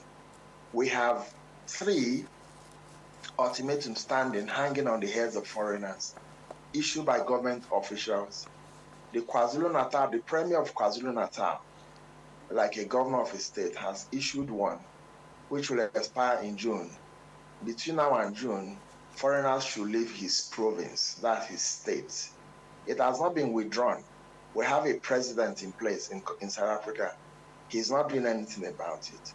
We have another mayor of a municipality in KwaZulu-Natal. His ultimatum is going to expire on May 31st. It's not been withdrawn. Then we have another one in East London. You remember the controversial Ezigbo coronation, which we stand to condemn. It is stupidity from their side. They actually then started the attack, this xenophobic attack, as a result of that stupidity by few Nigerians. And the mayor and the traditional leader of that area has also issued an ultimatum for people to leave. The guy in the center of the coronation, as they call it, which is stupidity, with his wife and children, has been asked to leave. His wife is South African, his children are South African. So we have these ticking time bombs. The government of South Africa is not doing anything. The Nigerian High Commissioner in South Africa is not doing anything. The acting High Commissioner, Mr. Ajayi, had ignored 2 note verbals submitted to him to act upon it. He's not transmitting that to the Foreign Affairs in Abuja. He's not even interfacing with the South African counterpart, the Department of International Relations. He's basically not doing anything. We suspect that he has switched allegiance. Reason being that there is a tourism expo coming up in South Africa. It is called Tourism in Durban. South Africa does not want to look good in front of the international community before or during this expo. Tourism is a good industry, very lucrative in South Africa, so they don't want to rock the boat. It seems as if the Nigerian acting High Commissioner has bought into it at the expense of Nigerians. The reason the planned repatriation has been suspended for no reason. Ghana has airlifted its people. They continue to airlift.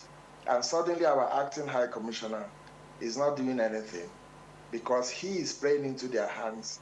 He wants to help South Africa to launder their image at the expense of Nigeria. On whose side is he, is our question.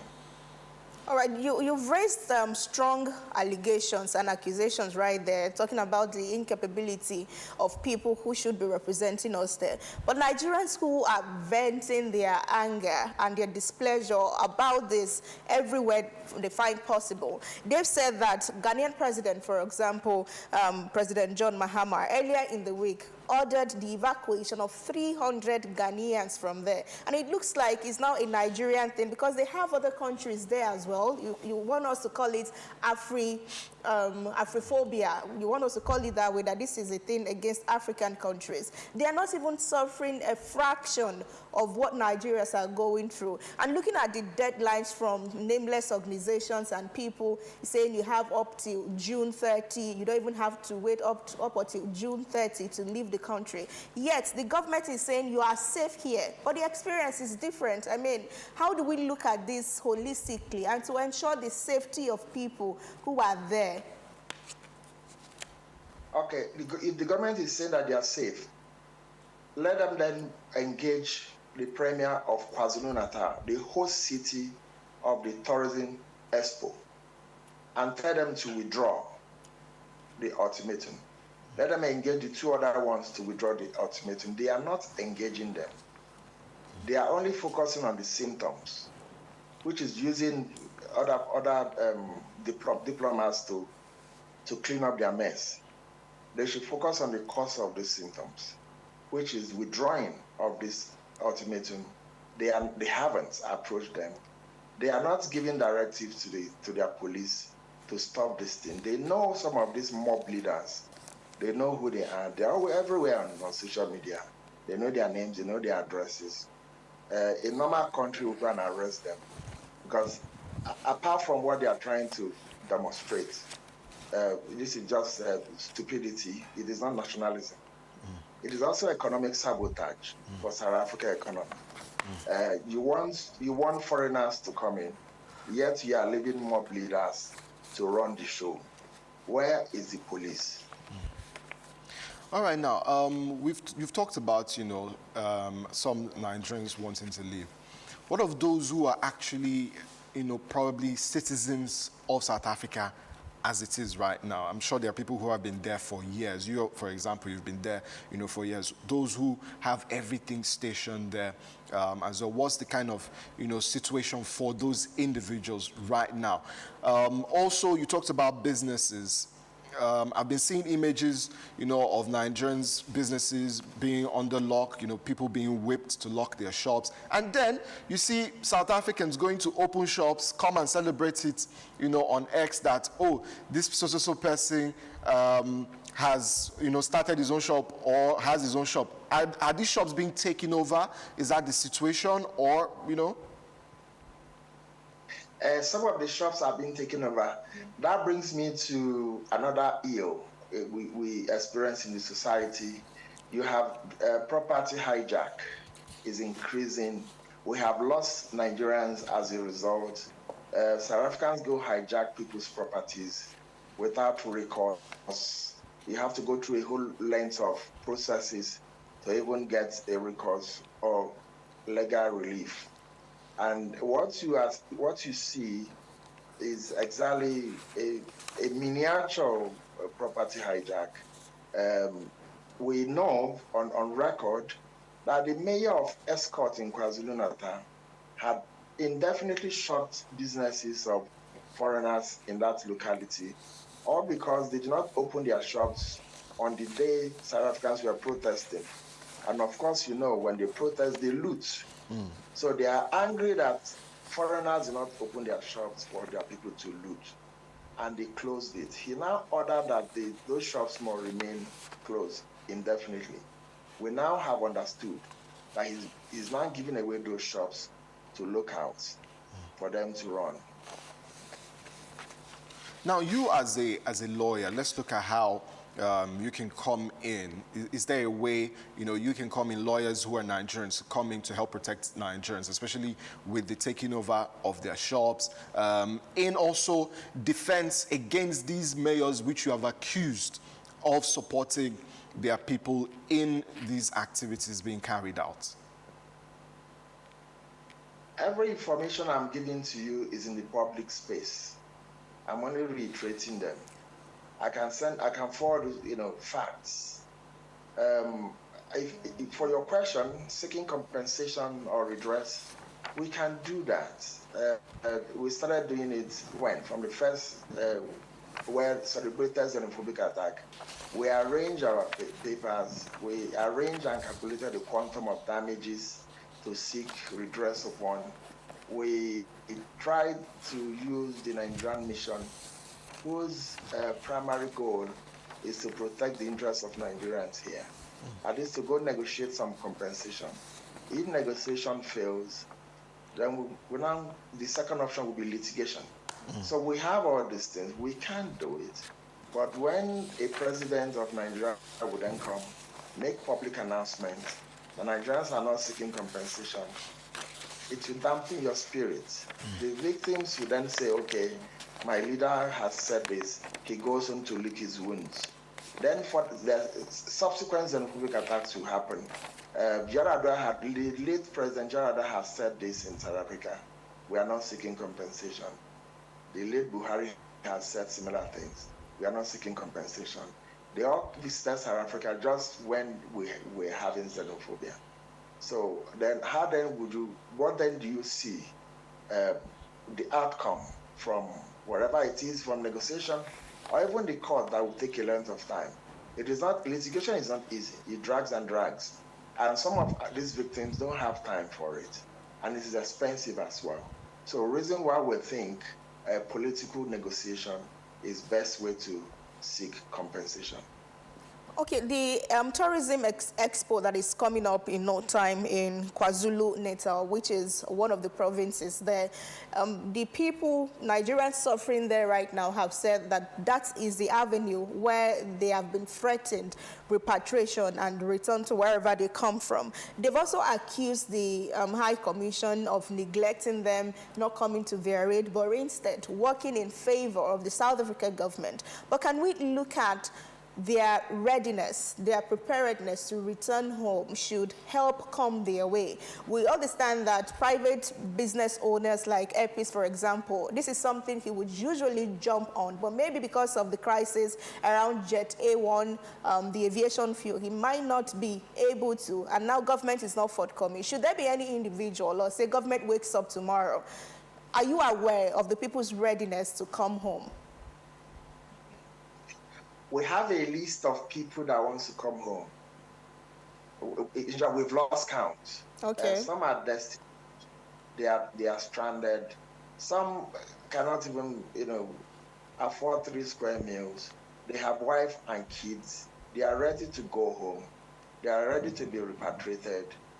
For Air Peace or any airline to come and airlift them, they will have to work in conjunction with the Nigerian mission here.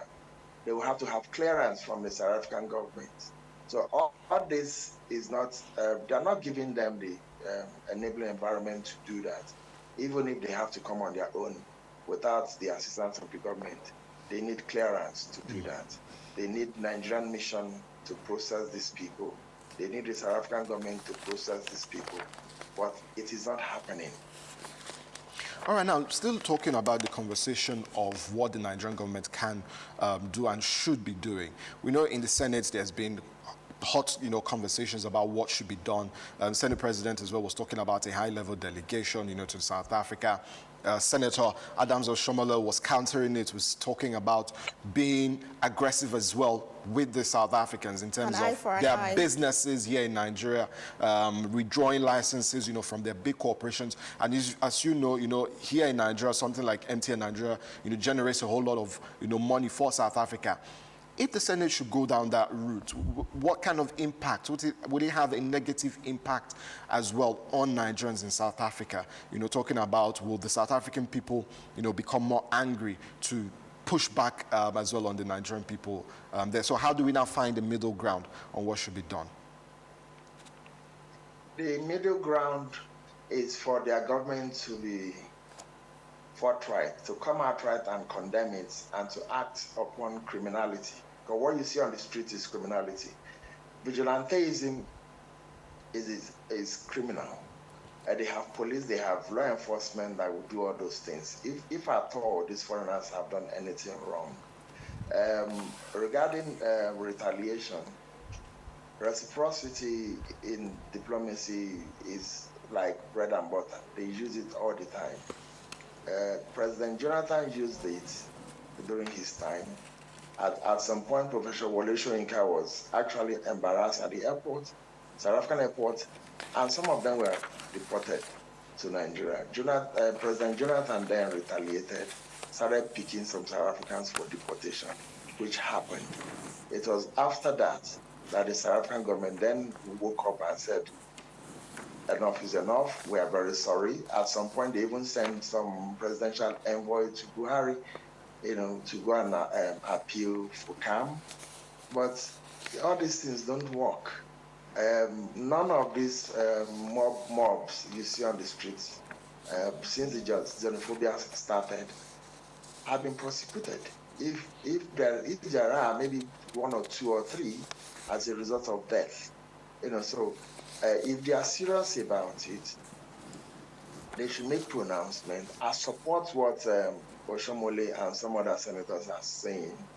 Sending senators from Nigeria to come and dialogue with South African counterparts won't work. We've done that in the past. During the time of Ike Ekweremadu and Co., 2017, they all came as well. After that, what happened? Nothing. Nigerians continue to suffer at the expense of Nigerian government continue to foster relations between Nigeria and South Africa at the expense of the Nigerian community in South Africa, which is very bad.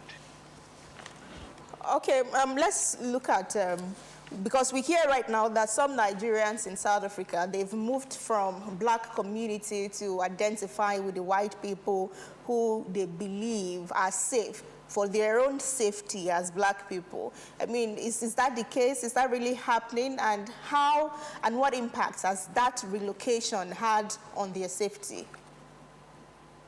The xenophobic attacks happen in black-dominated area only. They don't go to the white-dominated area. So it is a shame that a black man on black continent, Africa, will feel safer with the white people than a fellow black African. It's a shame. It is true that we are safer in that environment, the white environment that we are, than we are with our black brothers. It is a shame. Relocation, like you know, is expensive. You have to find at least a space for your business. Most of them are involved in importation. What you see happening in Nigerian markets is what is happening here, in Johannesburg, Durban, Cape Town, all the big cities. Nigerians go and import goods from China, from Turkey, from Europe, and make a living out of it. And some of them just have your normal provision store. Some of them will open up mechanic workshops, cell phone repair shops, internet cafe, business center. These are the informal sector. But you now have those of us in the formal sector. We basically are concentrated in the white-dominated area, your Stanton area, which is the economic hub of the continent. So they can't come and mess up in that area. So relocation is not cheap; it's expensive. And moving from those informal area, which is cheaper for them in rent, to a highbrow area, it is not easy. That's why I'm saying most of them now remain indoors. They are stranded. They are happy to go home. Our Nigerian government should look to it. They should actually then instruct the acting High Commissioner, Mr. Ajayi, to do the right thing, to stop switching allegiance in favor of South Africa. Okay. Thank you so much for that strong advice to the Nigerian government on what needs to be done. Thank you so much, Austin Okeke Esquire, former president, Nigerian community in South Africa. Thank you so much for coming to talk to us about the xenophobic issue in South Africa and what Nigerians are facing. We appreciate your time this morning. Thank you. All right, everyone, thanks for being there. We'll take a short break, and when we return, it would be Kakaaki Social O'Clock. Stay. Get ready for a bold new chapter in political discourse. This month of May, the conversations that matter most are In today's global economy, information is everywhere, but insight is rare. Because of the high rate of fuel, the cost of commodities, cost of everything in this country is high. This is unacceptable because Nigerians cannot be made to suffer every time. So, where do you turn for clarity? The right questions. What is the need for Nigerians? Let's really break it down. Income strata-wise, revenue strata-wise for companies. What are some of the inhibitions that are not making trade work for all? The real answers. Stimulus package must take a different shape beyond what we have seen in sharing of rice, sharing of money. Nancy brings it to you on Moneyline with Nancy. Good morning, everyone, and welcome to Moneyline with Nancy. Clear, well-researched conversations focused on what truly impacts you. Is it that we don't know the number of MSMEs we have in the country country, or we don't know where they are. I don't think we can identify 40-something million MSMEs as a people and as a country. Nigeria has the policy framework in place to be a leader on this approach. You can make farmers bankable. Moneyline with Nancy now airs 10 a.m. to 11 a.m. weekdays live on AIT and online. If it matters to the economy, join us.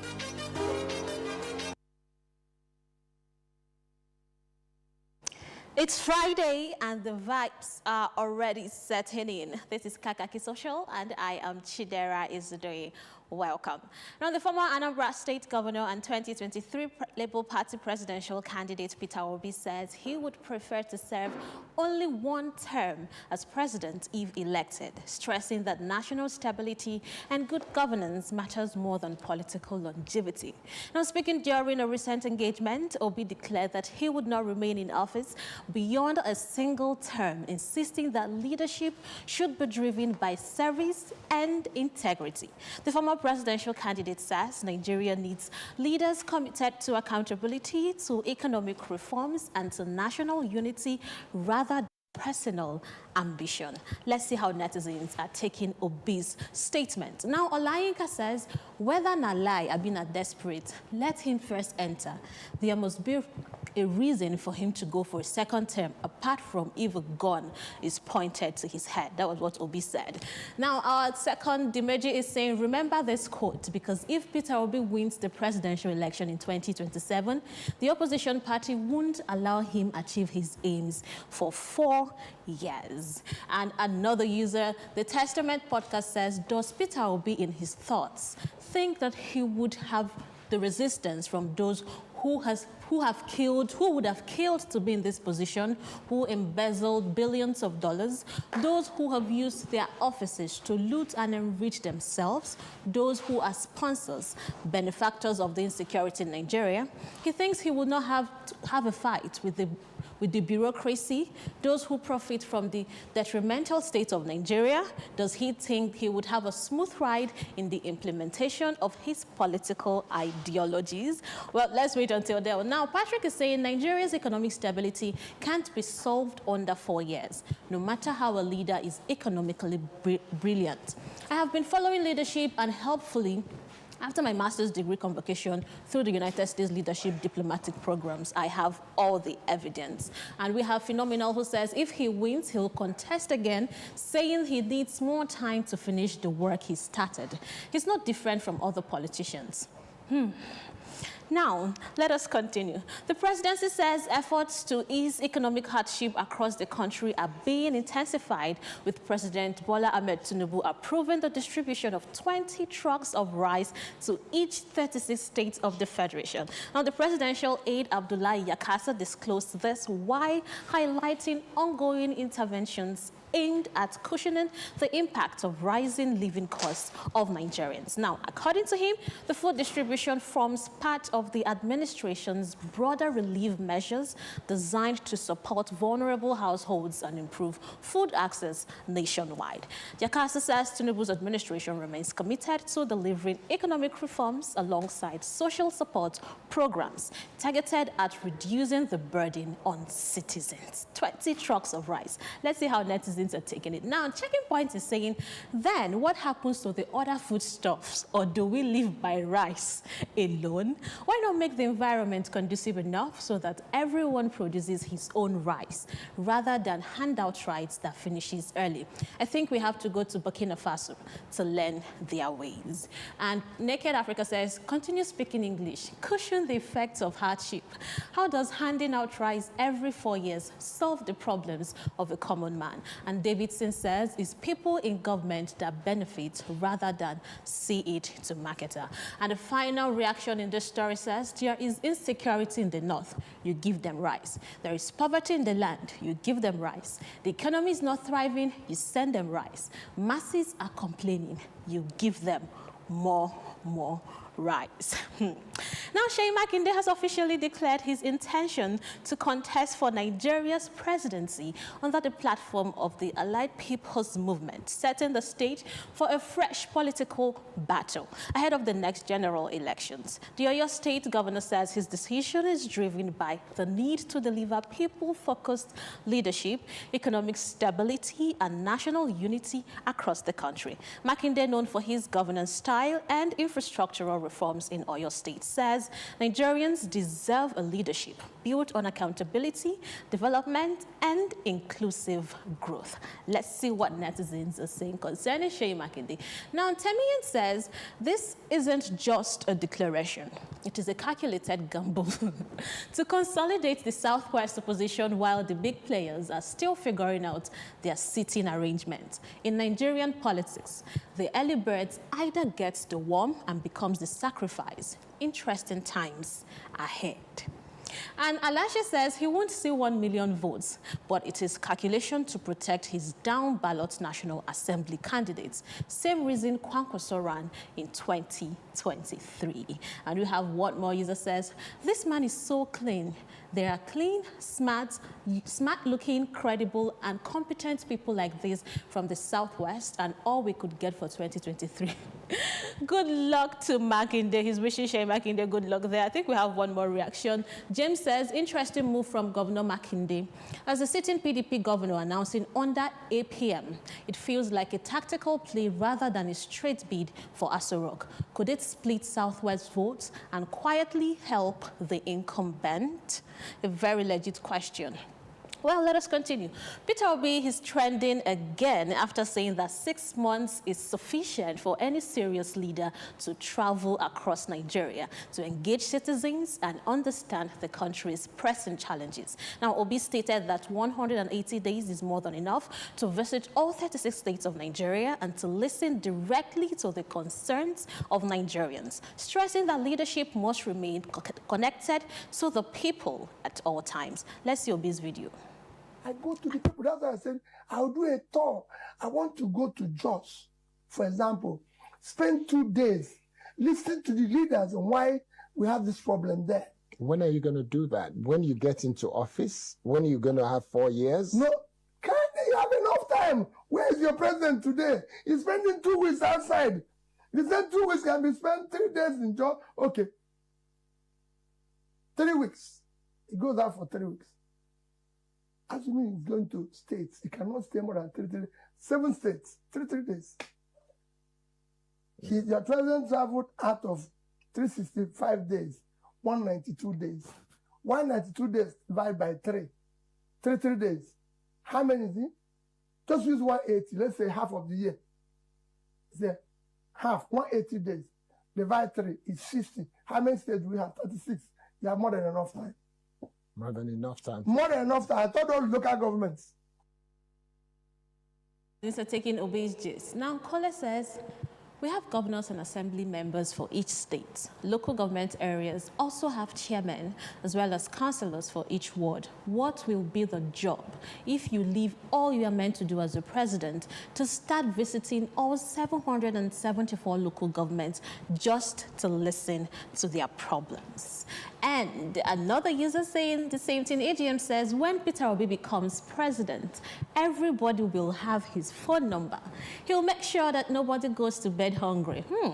Just give him a call and he'll be at your doorstep. He'll visit one family per day. He'll be at war front fighting Boko Haram alongside the Nigerian army. Peter Obi is coming. Okay, now Jalen says the reason why most of us don't believe that Peter Obi or what he is saying is because we haven't experienced true leadership at all. We haven't seen what true leadership means, so we are prone to believe that he is just bluffing. I think we have one more user in the story. Okay, now that's it. The President Bola Ahmed Tinubu has called for stronger financial commitment towards Africa's growth and development, insisting that the continent must begin to back its ambitions with deliberate investment and action. Speaking on Africa's economic future, Tinubu stressed the need for African nations to prioritize self-reliance, regional cooperation, and sustainable funding for critical sectors. Let's see this video. Participants, For me, Africa needs to put its money where its mouth is. Would you put your microphone? Would you put your microphone where your mouth is? Yeah. Thank you.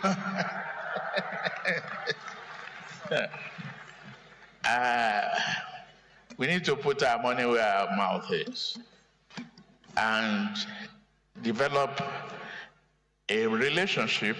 Luckily, we have African trade agreement that should not be left on the drawing board, should be activated properly. Regional collaboration and effective utilization of our resources. Not working in silos, but in collaboration with one another. Okay, the interviewer legit told our president to put his mic where his mouth is, but let's continue. Akin Kadri says President Bola Ahmed Tinubu, GCFR, is the most intelligent, knowledgeable, and articulate Nigerian president ever. It's okay. Now, official dream designer is saying, so where is Africa's mouth?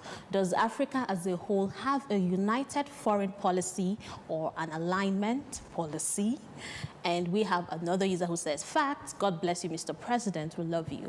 Another user saying, but why do we keep borrowing? I can see that APC are sharing money under your campaign, allegedly. Go to Lagos, every APC meeting, people usually rush there because they know something will definitely drop. This is allegedly. And we have Adekunle who says, World Bank needs to keep their loan and give it to a leader that can use it to benefit the lives of its citizens, not looters. Okay, now continuing, the former Rivers State Governor and ex-Minister of Transportation, Rotimi Amici, says he has the capacity to transform Nigeria within a single term if given the opportunity to lead the country. Amici made this declaration while speaking on governance and national development, expressing confidence in his ability to address the nation's economic and infrastructural challenges. The former minister says Nigeria requires bold leadership, decisive policies, and a strong commitment to accountability in order to achieve meaningful progress. Let's see his video. Because I will change the country. I have been tested. I was Minister for Transport. Go and check the difference. Go and check Lagos Ibadan. Go and check Abuja to Kaduna. Go and check the work that started at Kaduna to Kano. Go and check what we did in the waters, a new deep sea port for Nigeria. Go and check what we did in River State, the primary schools, the secondary schools, the university, and the healthcare institutions that we built. The number of doctors we employed, things will change if you change the current administration first. That's key. If you change the current administration, the next thing to do is to improve on the economy, change the economy.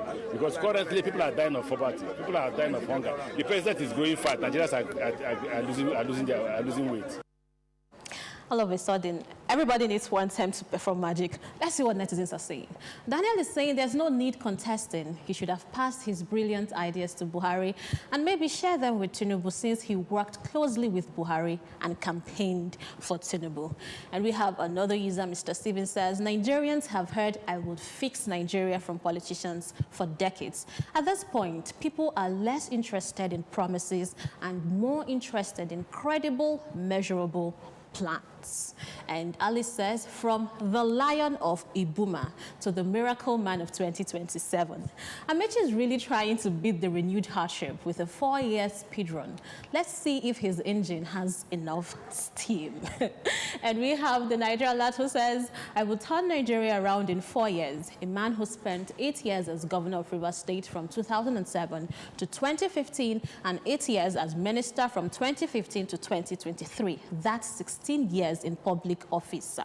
So at what point does the turning start, or is the country still loading?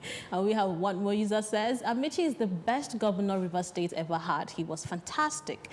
As example, it was during his tenure that parents were taking their kids from good private schools and enrolling them in the various model schools Amici constructed. Rivers State was great under Amici. Well, 4-year plan. Now, let us continue. Africa's richest businessman, Aliko Dangote, has revealed that he once came close to purchasing the English Premier League giants Arsenal Football Club before shifting his focus to his industrial projects in Nigeria. Now, Dangote disclosed that the North London club was valued at about $2 billion at the time discussions were considered, describing it as a missed opportunity tied to changing priorities. Let's see Dangote's video. You're a big Arsenal fan. You nearly bought the team, right? Almost, yes. And tell me about it. Well, you know... you had to make a choice. When I was really very, very focused on buying Arsenal, then I was also facing the challenge of making sure the refinery gets to its own completion, the fertilizer, the phytochemical. And then when I look at it at that time, I said, okay, fine, but I have needs of funds. Will I go and put... At that time, Arsenal was worth just about $2 billion. Should I put my $2 billion in Arsenal and now allow the business to suffer? Or should I now complete the business? Then I can continue to remain a very big supporter of Arsenal. So I decided that, no, I'm going to continue to support them, watch their games, go there, and I am an Arsenal fan, rather than now trying to do you have a scarf? You have a red and white scarf? I'm just going to summarize what the comments say. People were, you know, criticizing him and saying, oh, you would have bought Arsenal. Others said, oh, the refinery that you said you were investing in, why is the cost of fuel still rising and rising? What is going on? People said Arsenal was just a retirement plan for him, but you know what it is. Now, that's how we wrap up our Friday morning here on Kakaaki Social, keeping you informed, entertained, and ahead of the trends. I am Chidera Izudoyi, and thank you for watching. Enjoy the rest of the weekend and keep the conversations going. Big moves, little brain, big learning. Your little child is eager to do big things. Every sachet comes with the nutrients they need every day. Made from natural grains, contains protein and fortified with iron to support their physical growth, learning, and development. So you can fully enjoy your little one's big moments of growth. My baba, they always say, for market, every day gets your own wahala. Sometimes people go on scam you. But baba say, no be by gra. You must cool down, dey sharp. Because with OPay payment, your money go enter sharp, no story. But inside market, anything fit happen. One day, you know see phone again. My papa remember OPay USSD lock, that's a 955*121#. Baba press and block accounts. From market woman to driver, from small boy to big man. Now OPay, they protect people like us. My papa fit sell, press phone, collect POS, and still dey teach me price. And when they don't tire, go just tap OPay night guard. We no fear for this our hustle life. Now OPay be the people payment shield. We don't like to eat better, more nutritious meals, more veggies, but we want it tasty and easy too. No cubes, that's the secret. Made with real ingredients like chicken, parsley, and garlic, and enriched with iron, so your meals are better for you and more delicious too. That's the cocoa. Let's give it some accolades. Change your world by changing what's on your plate.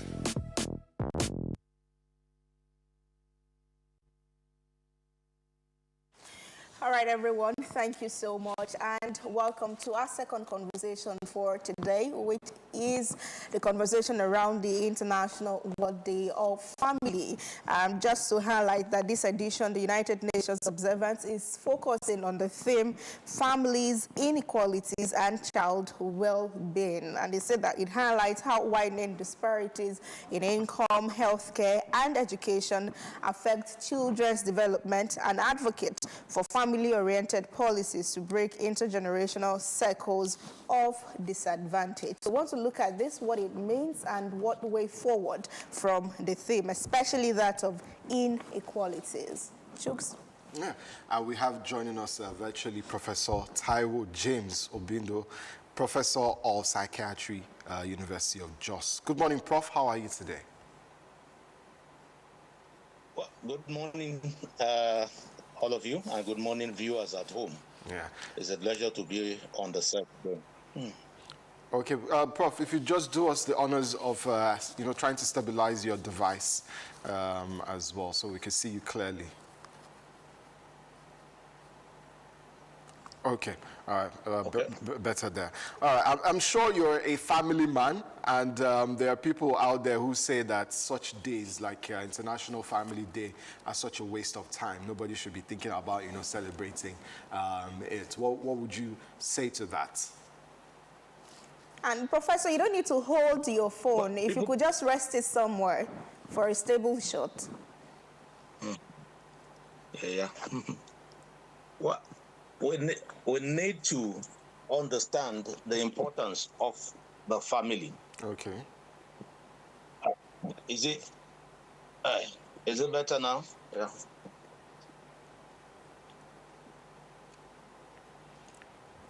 Okay, please go on, Prof. We can hear you. Go on. Yeah. I said it's important that people should recognize the importance of a family. Family is that link, that connections that generally we are born into and we are born with. A family constitutes not just where we have different nuclear families, we have more than the nuclear family, the extended family, and all these contribute. For instance, in an African setting, it contributes to the development, the well-being of the child, an average child. Because in our own parlance, we say a family gives birth to a child, but the community helps in training and then the upbringing of the child. So there is a need for the family. Without even the family, will a child come forth? Without the family, will a child be nurtured? If would, without the family, there be an interaction such that can make particularly have a relationship.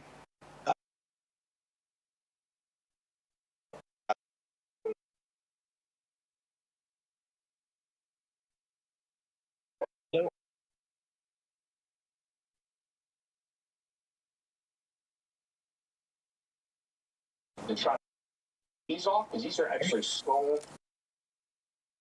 like they're really nice, really crunchy. So they either try they swap these back. I don't know why. You have some new bolts. Okay. Can you hear me? Yes, we can hear you now, Prof. Oh, okay. It went off a little bit. So a family is important.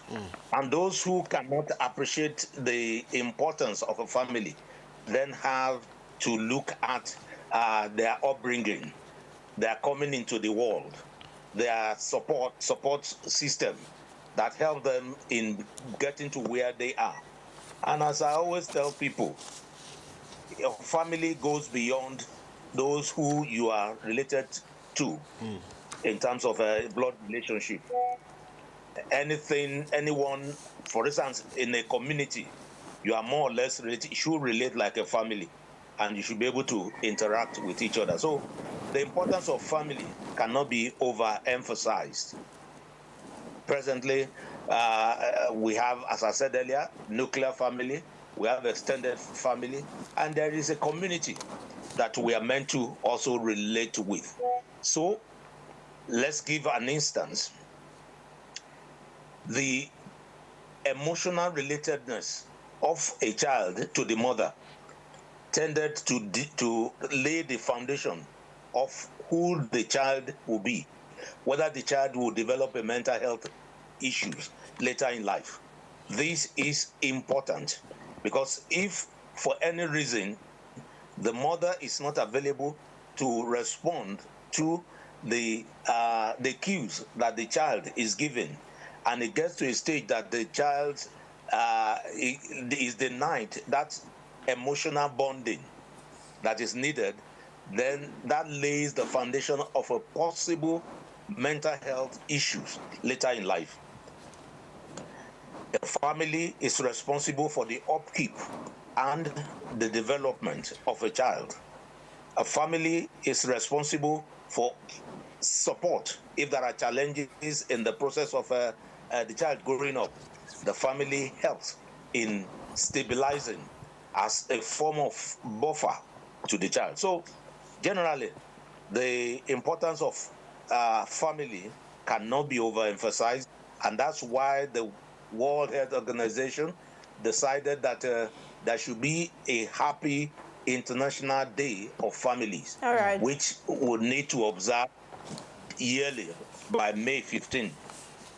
Okay, Professor, we would appreciate it if you are able to grace us with your face by letting your camera stand, maybe just rest on something so that the shot is stable for us and dear viewers. Or in the meantime, let's look at the theme for this year as the United Nations put it out: families, inequalities, and child well-being. We may have conversations around that, but the inequality there, it speaks to a lot of things. We'll come to national subnational levels, and we talk about inequalities, but to hear now that inequalities also has to be addressed at the family unit.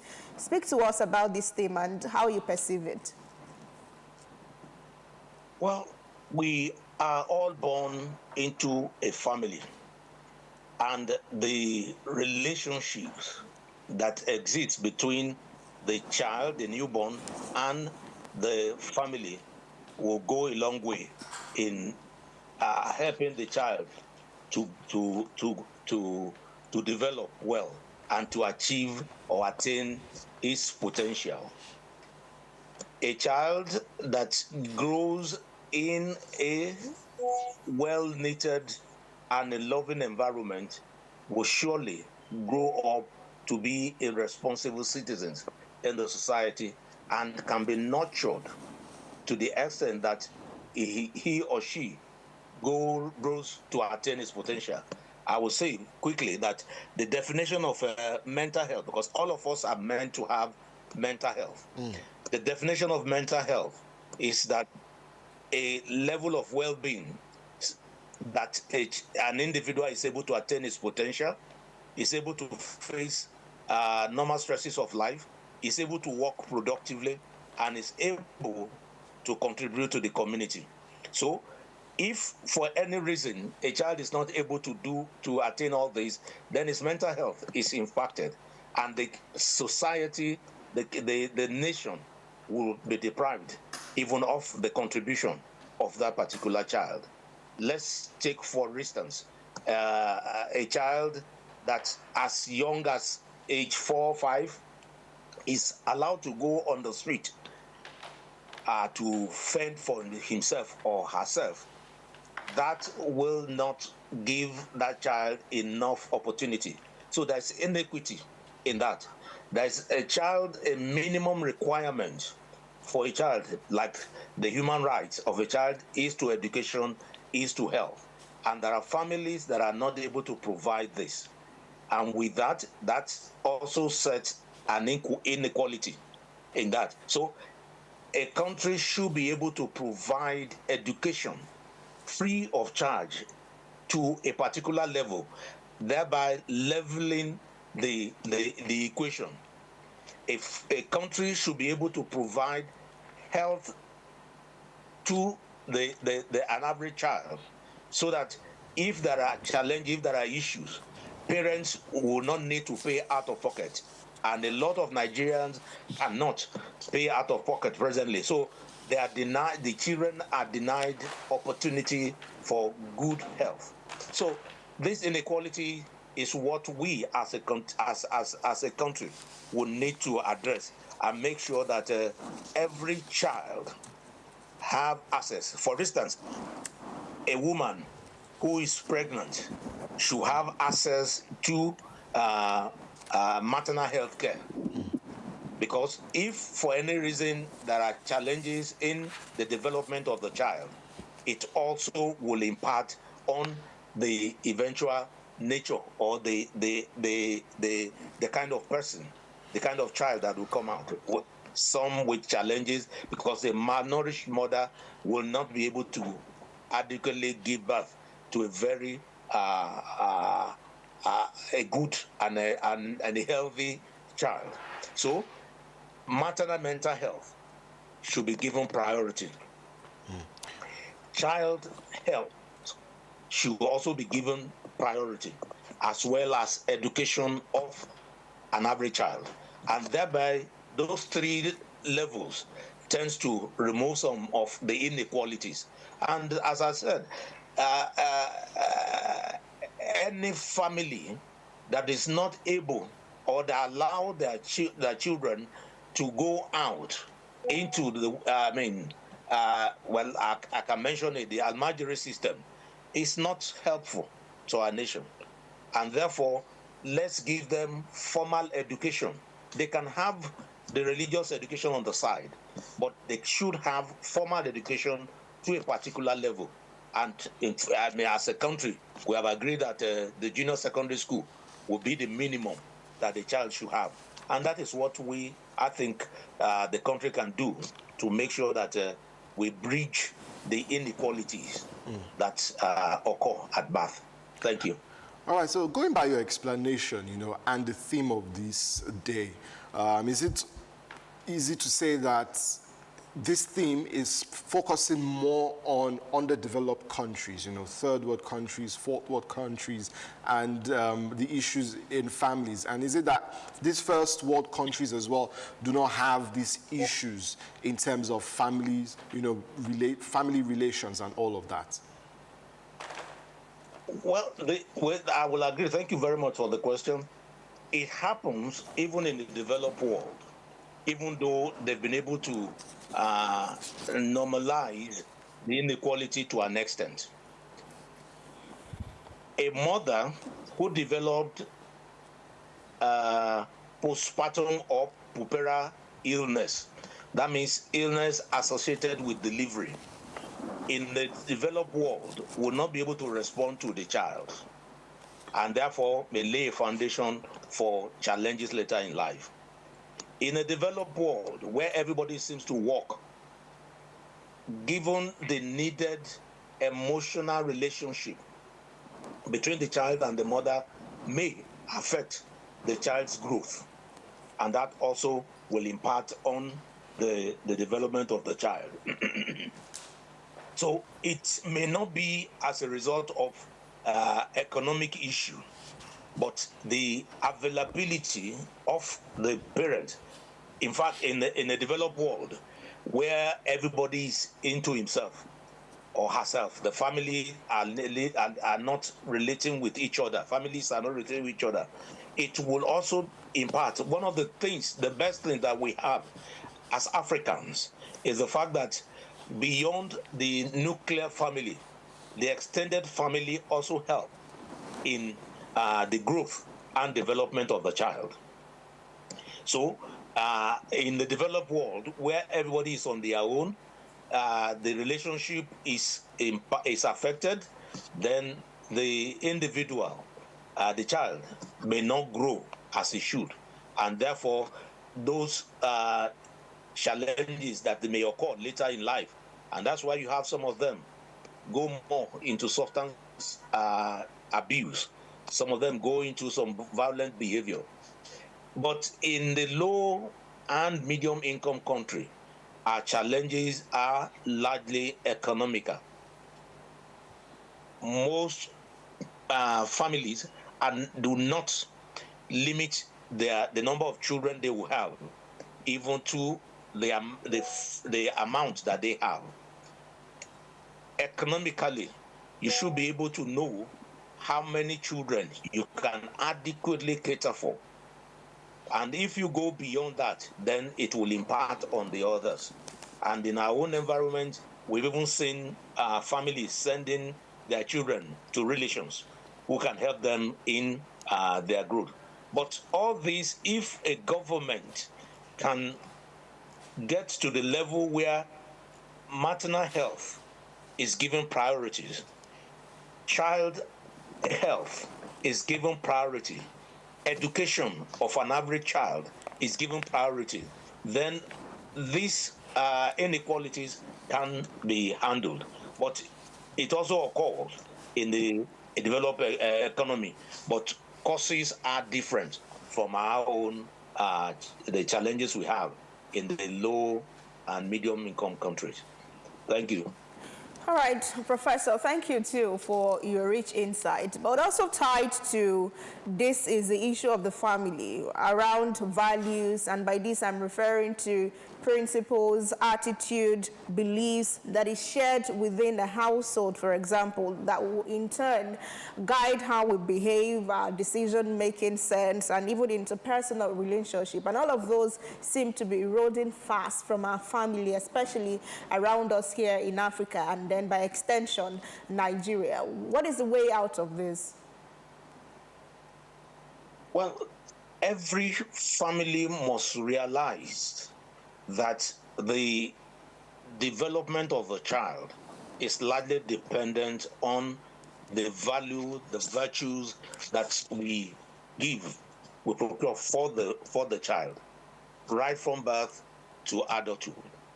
Most families now in Africa, and by extension Nigeria, are so impoverished that they had to run around for economic gains rather than the family virtues. We tended to overindulge our children these days compared to when we were growing up. So the unavailability of parents leaving the upbringing of their children to the help of the maid, or even leaving it to the teachers, or even the access to internet. Nature abhors vacuum. If you don't fill the vacuum by your presence, by your guidance, by giving them a child developing resilience, you may eventually leave the child out for the internet to groom for you. You leave them out for friends to groom for you. You leave them out there even for the maids who are not well grounded to do that for you. Teachers in school have limitations because a child should have from home, and that is built on by the teachers. But if these are not there because the parents have to work, the parents have to leave home very early. I give an example of those who live in Lagos.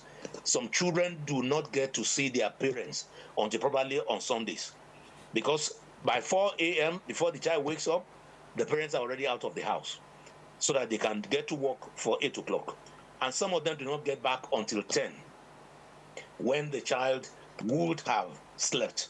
So they needed upbringing, they needed opportunity to interact and imbue in them values and virtues are no longer available. And therefore, a child grows up not knowing, like we will say, he's left from the right. And that is a major challenge in Africa presently. And of course, we are also imbibing the developed world's culture by not, well, for instance, some people say you don't beat a child. I don't believe that. Even the Bible, I'm a Christian, also ensures that if you spare the rod, you will spoil the child. Yes, you don't beat in anger. You don't beat because of your ego. You correct appropriately at the right time, and let the correction be as close to when the event was committed as possible. So Africa will need to go back to the old system of upbringing, where a child is nurtured by the parents who will imbibe those values. An average Yoruba man is called Omoluabi. Omoluabi means that a child that is well nurtured and goes out to behave well outside. If a child, misbehave outside, the other people in the community will help. But this is not there again in our setting.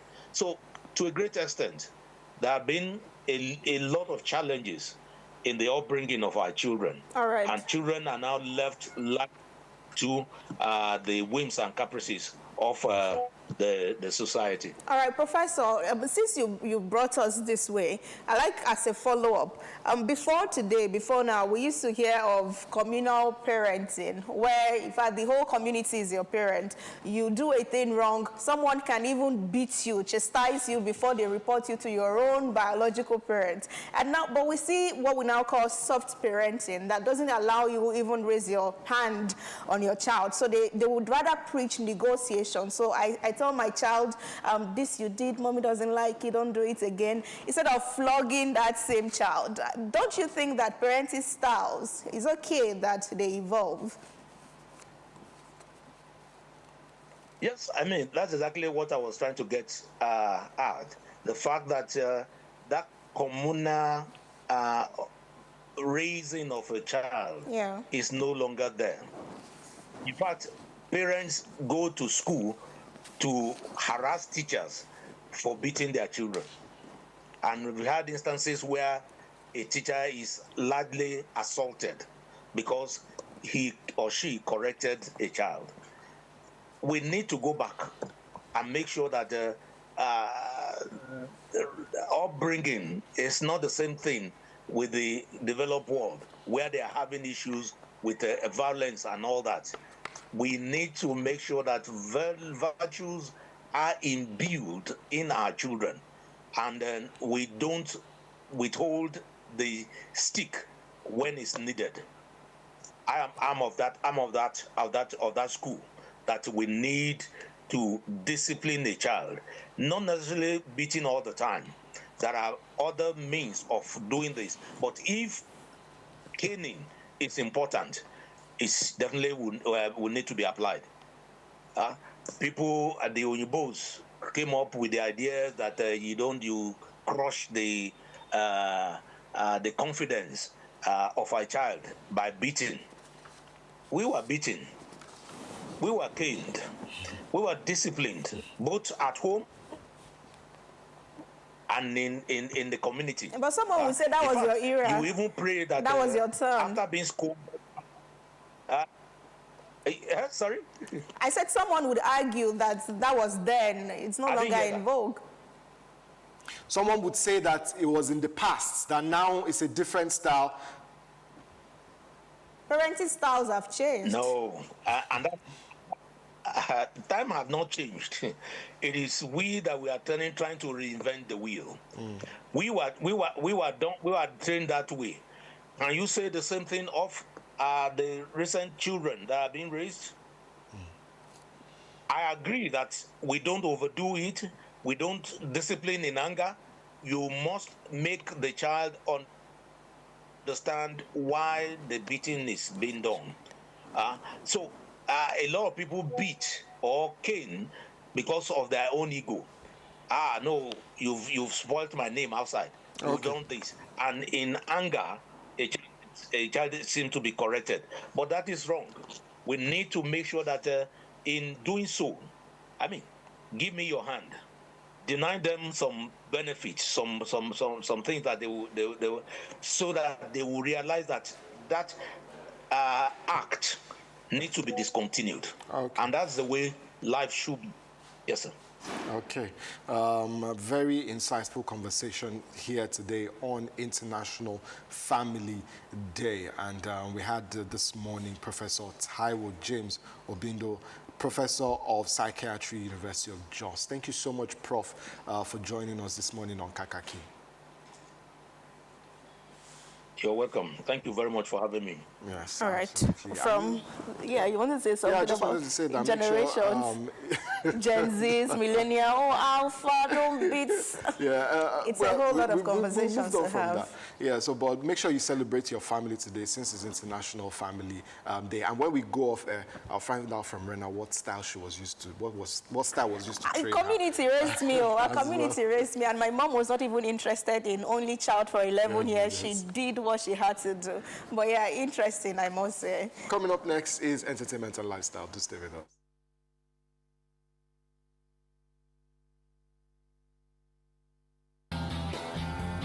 Hello and welcome to Entertainment and Lifestyle on Kakaaki, the African Voice. I am Chidera Ezugui. After an 8-year break from the screen, award-winning Nigerian actress Genevieve Nnaji is making a powerful return, landing on a major role in the BBC's upcoming drama series, Wahala. The highly anticipated project marks Genevieve's first major acting appearance in years, sparking excitement across the global entertainment scene. Fans and industry watchers say her return signals a strong comeback from one of Africa's most celebrated screen icons, known for her commanding performances and timeless screen presence. Produced by the British Broadcasting Corporation, the series Wahala is already generating buzz for its cross-cultural storytelling and star-studded cast. Genevieve's casting has been widely described as a major win for African representation in global film and television, with expectations high for her performance. As anticipations build, Wahala is shaping up to be one of the most talked about international series of the year.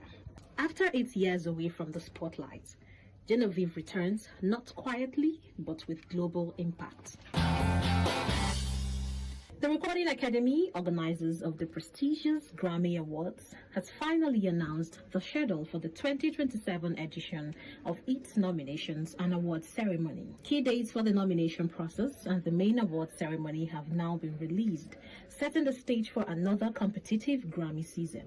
The Recording Academy says preparations are already underway to ensure a globally engaging and seamless award cycle for 2027, as artists across genres look forward to securing nominations in music's biggest night. Industry stakeholders say the announcement has reignited excitement across the global music community, with labels, artists, and fans beginning early campaigns and predictions. The Grammy Awards remain one of the most prestigious recognitions in the global music industry, celebrating excellence across multiple categories and genres. With the 2027 cycle now officially in motion, attention shifts to which artists will rise, dominate, and ultimately make history on music's biggest stage.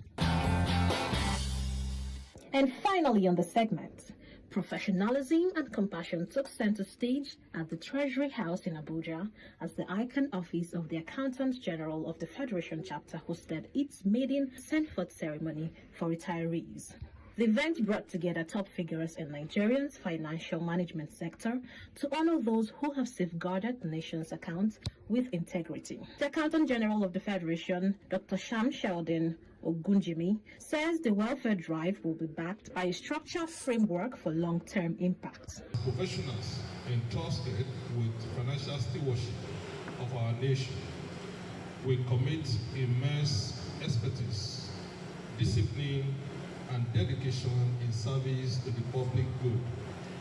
It is therefore both necessary and just that we institutionalize a framework that gives back a structure that stands firmly with our members in terms of need. A committee to looking out for one another in active service and in retirement, ensuring that no member of our community walks their journey. The event also served as a homecoming for Fathers of the Day, who reflected on the evolution of the profession and importance of human capital in public finance. For the retirees, it was a night of honor and appreciation, and for the chapter, the beginning of a renewed commitment to welfare and professional excellence. Very happy and very proud to be a member of the ICANN.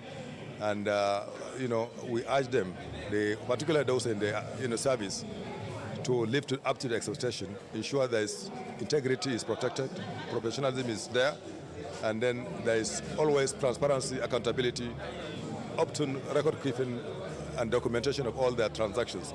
For the younger generation, not only accounting, the youth generally, they should realize that you need to work hard before you can harvest. If you don't plant, if you don't water the plant, if you don't cultivate the plant, you get there, you say you want to harvest. You won't harvest anything. And that is why many of them are looking for the shortcut. In the name of the God, Bismillah.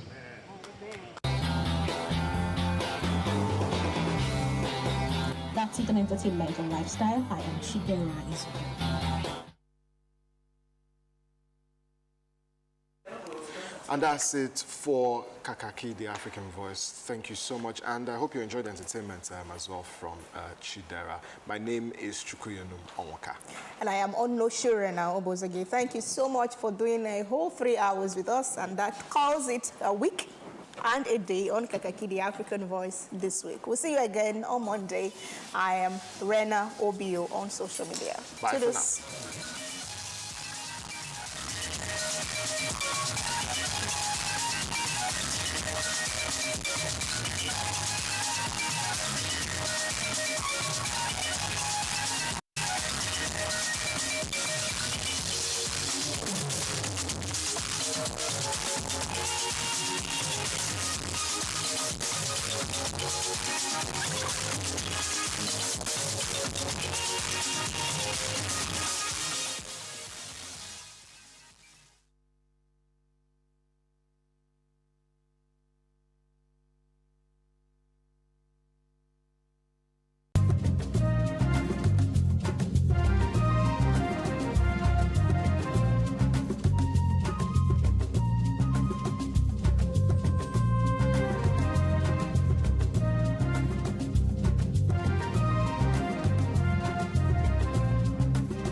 The stories now break online.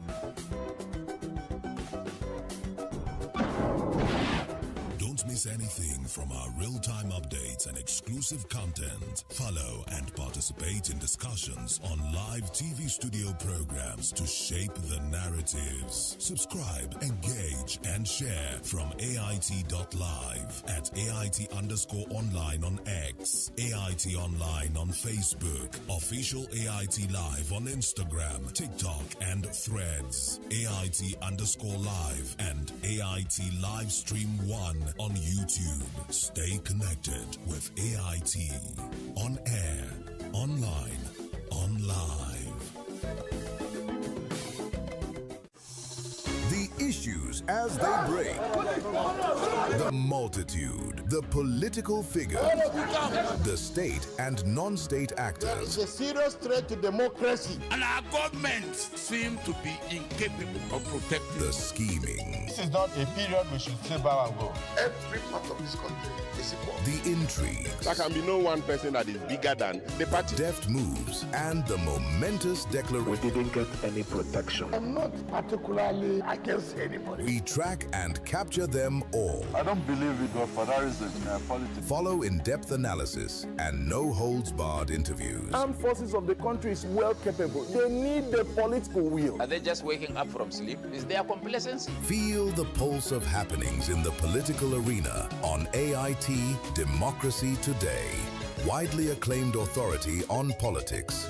Monday to Friday, 7 p.m. Nigerian time.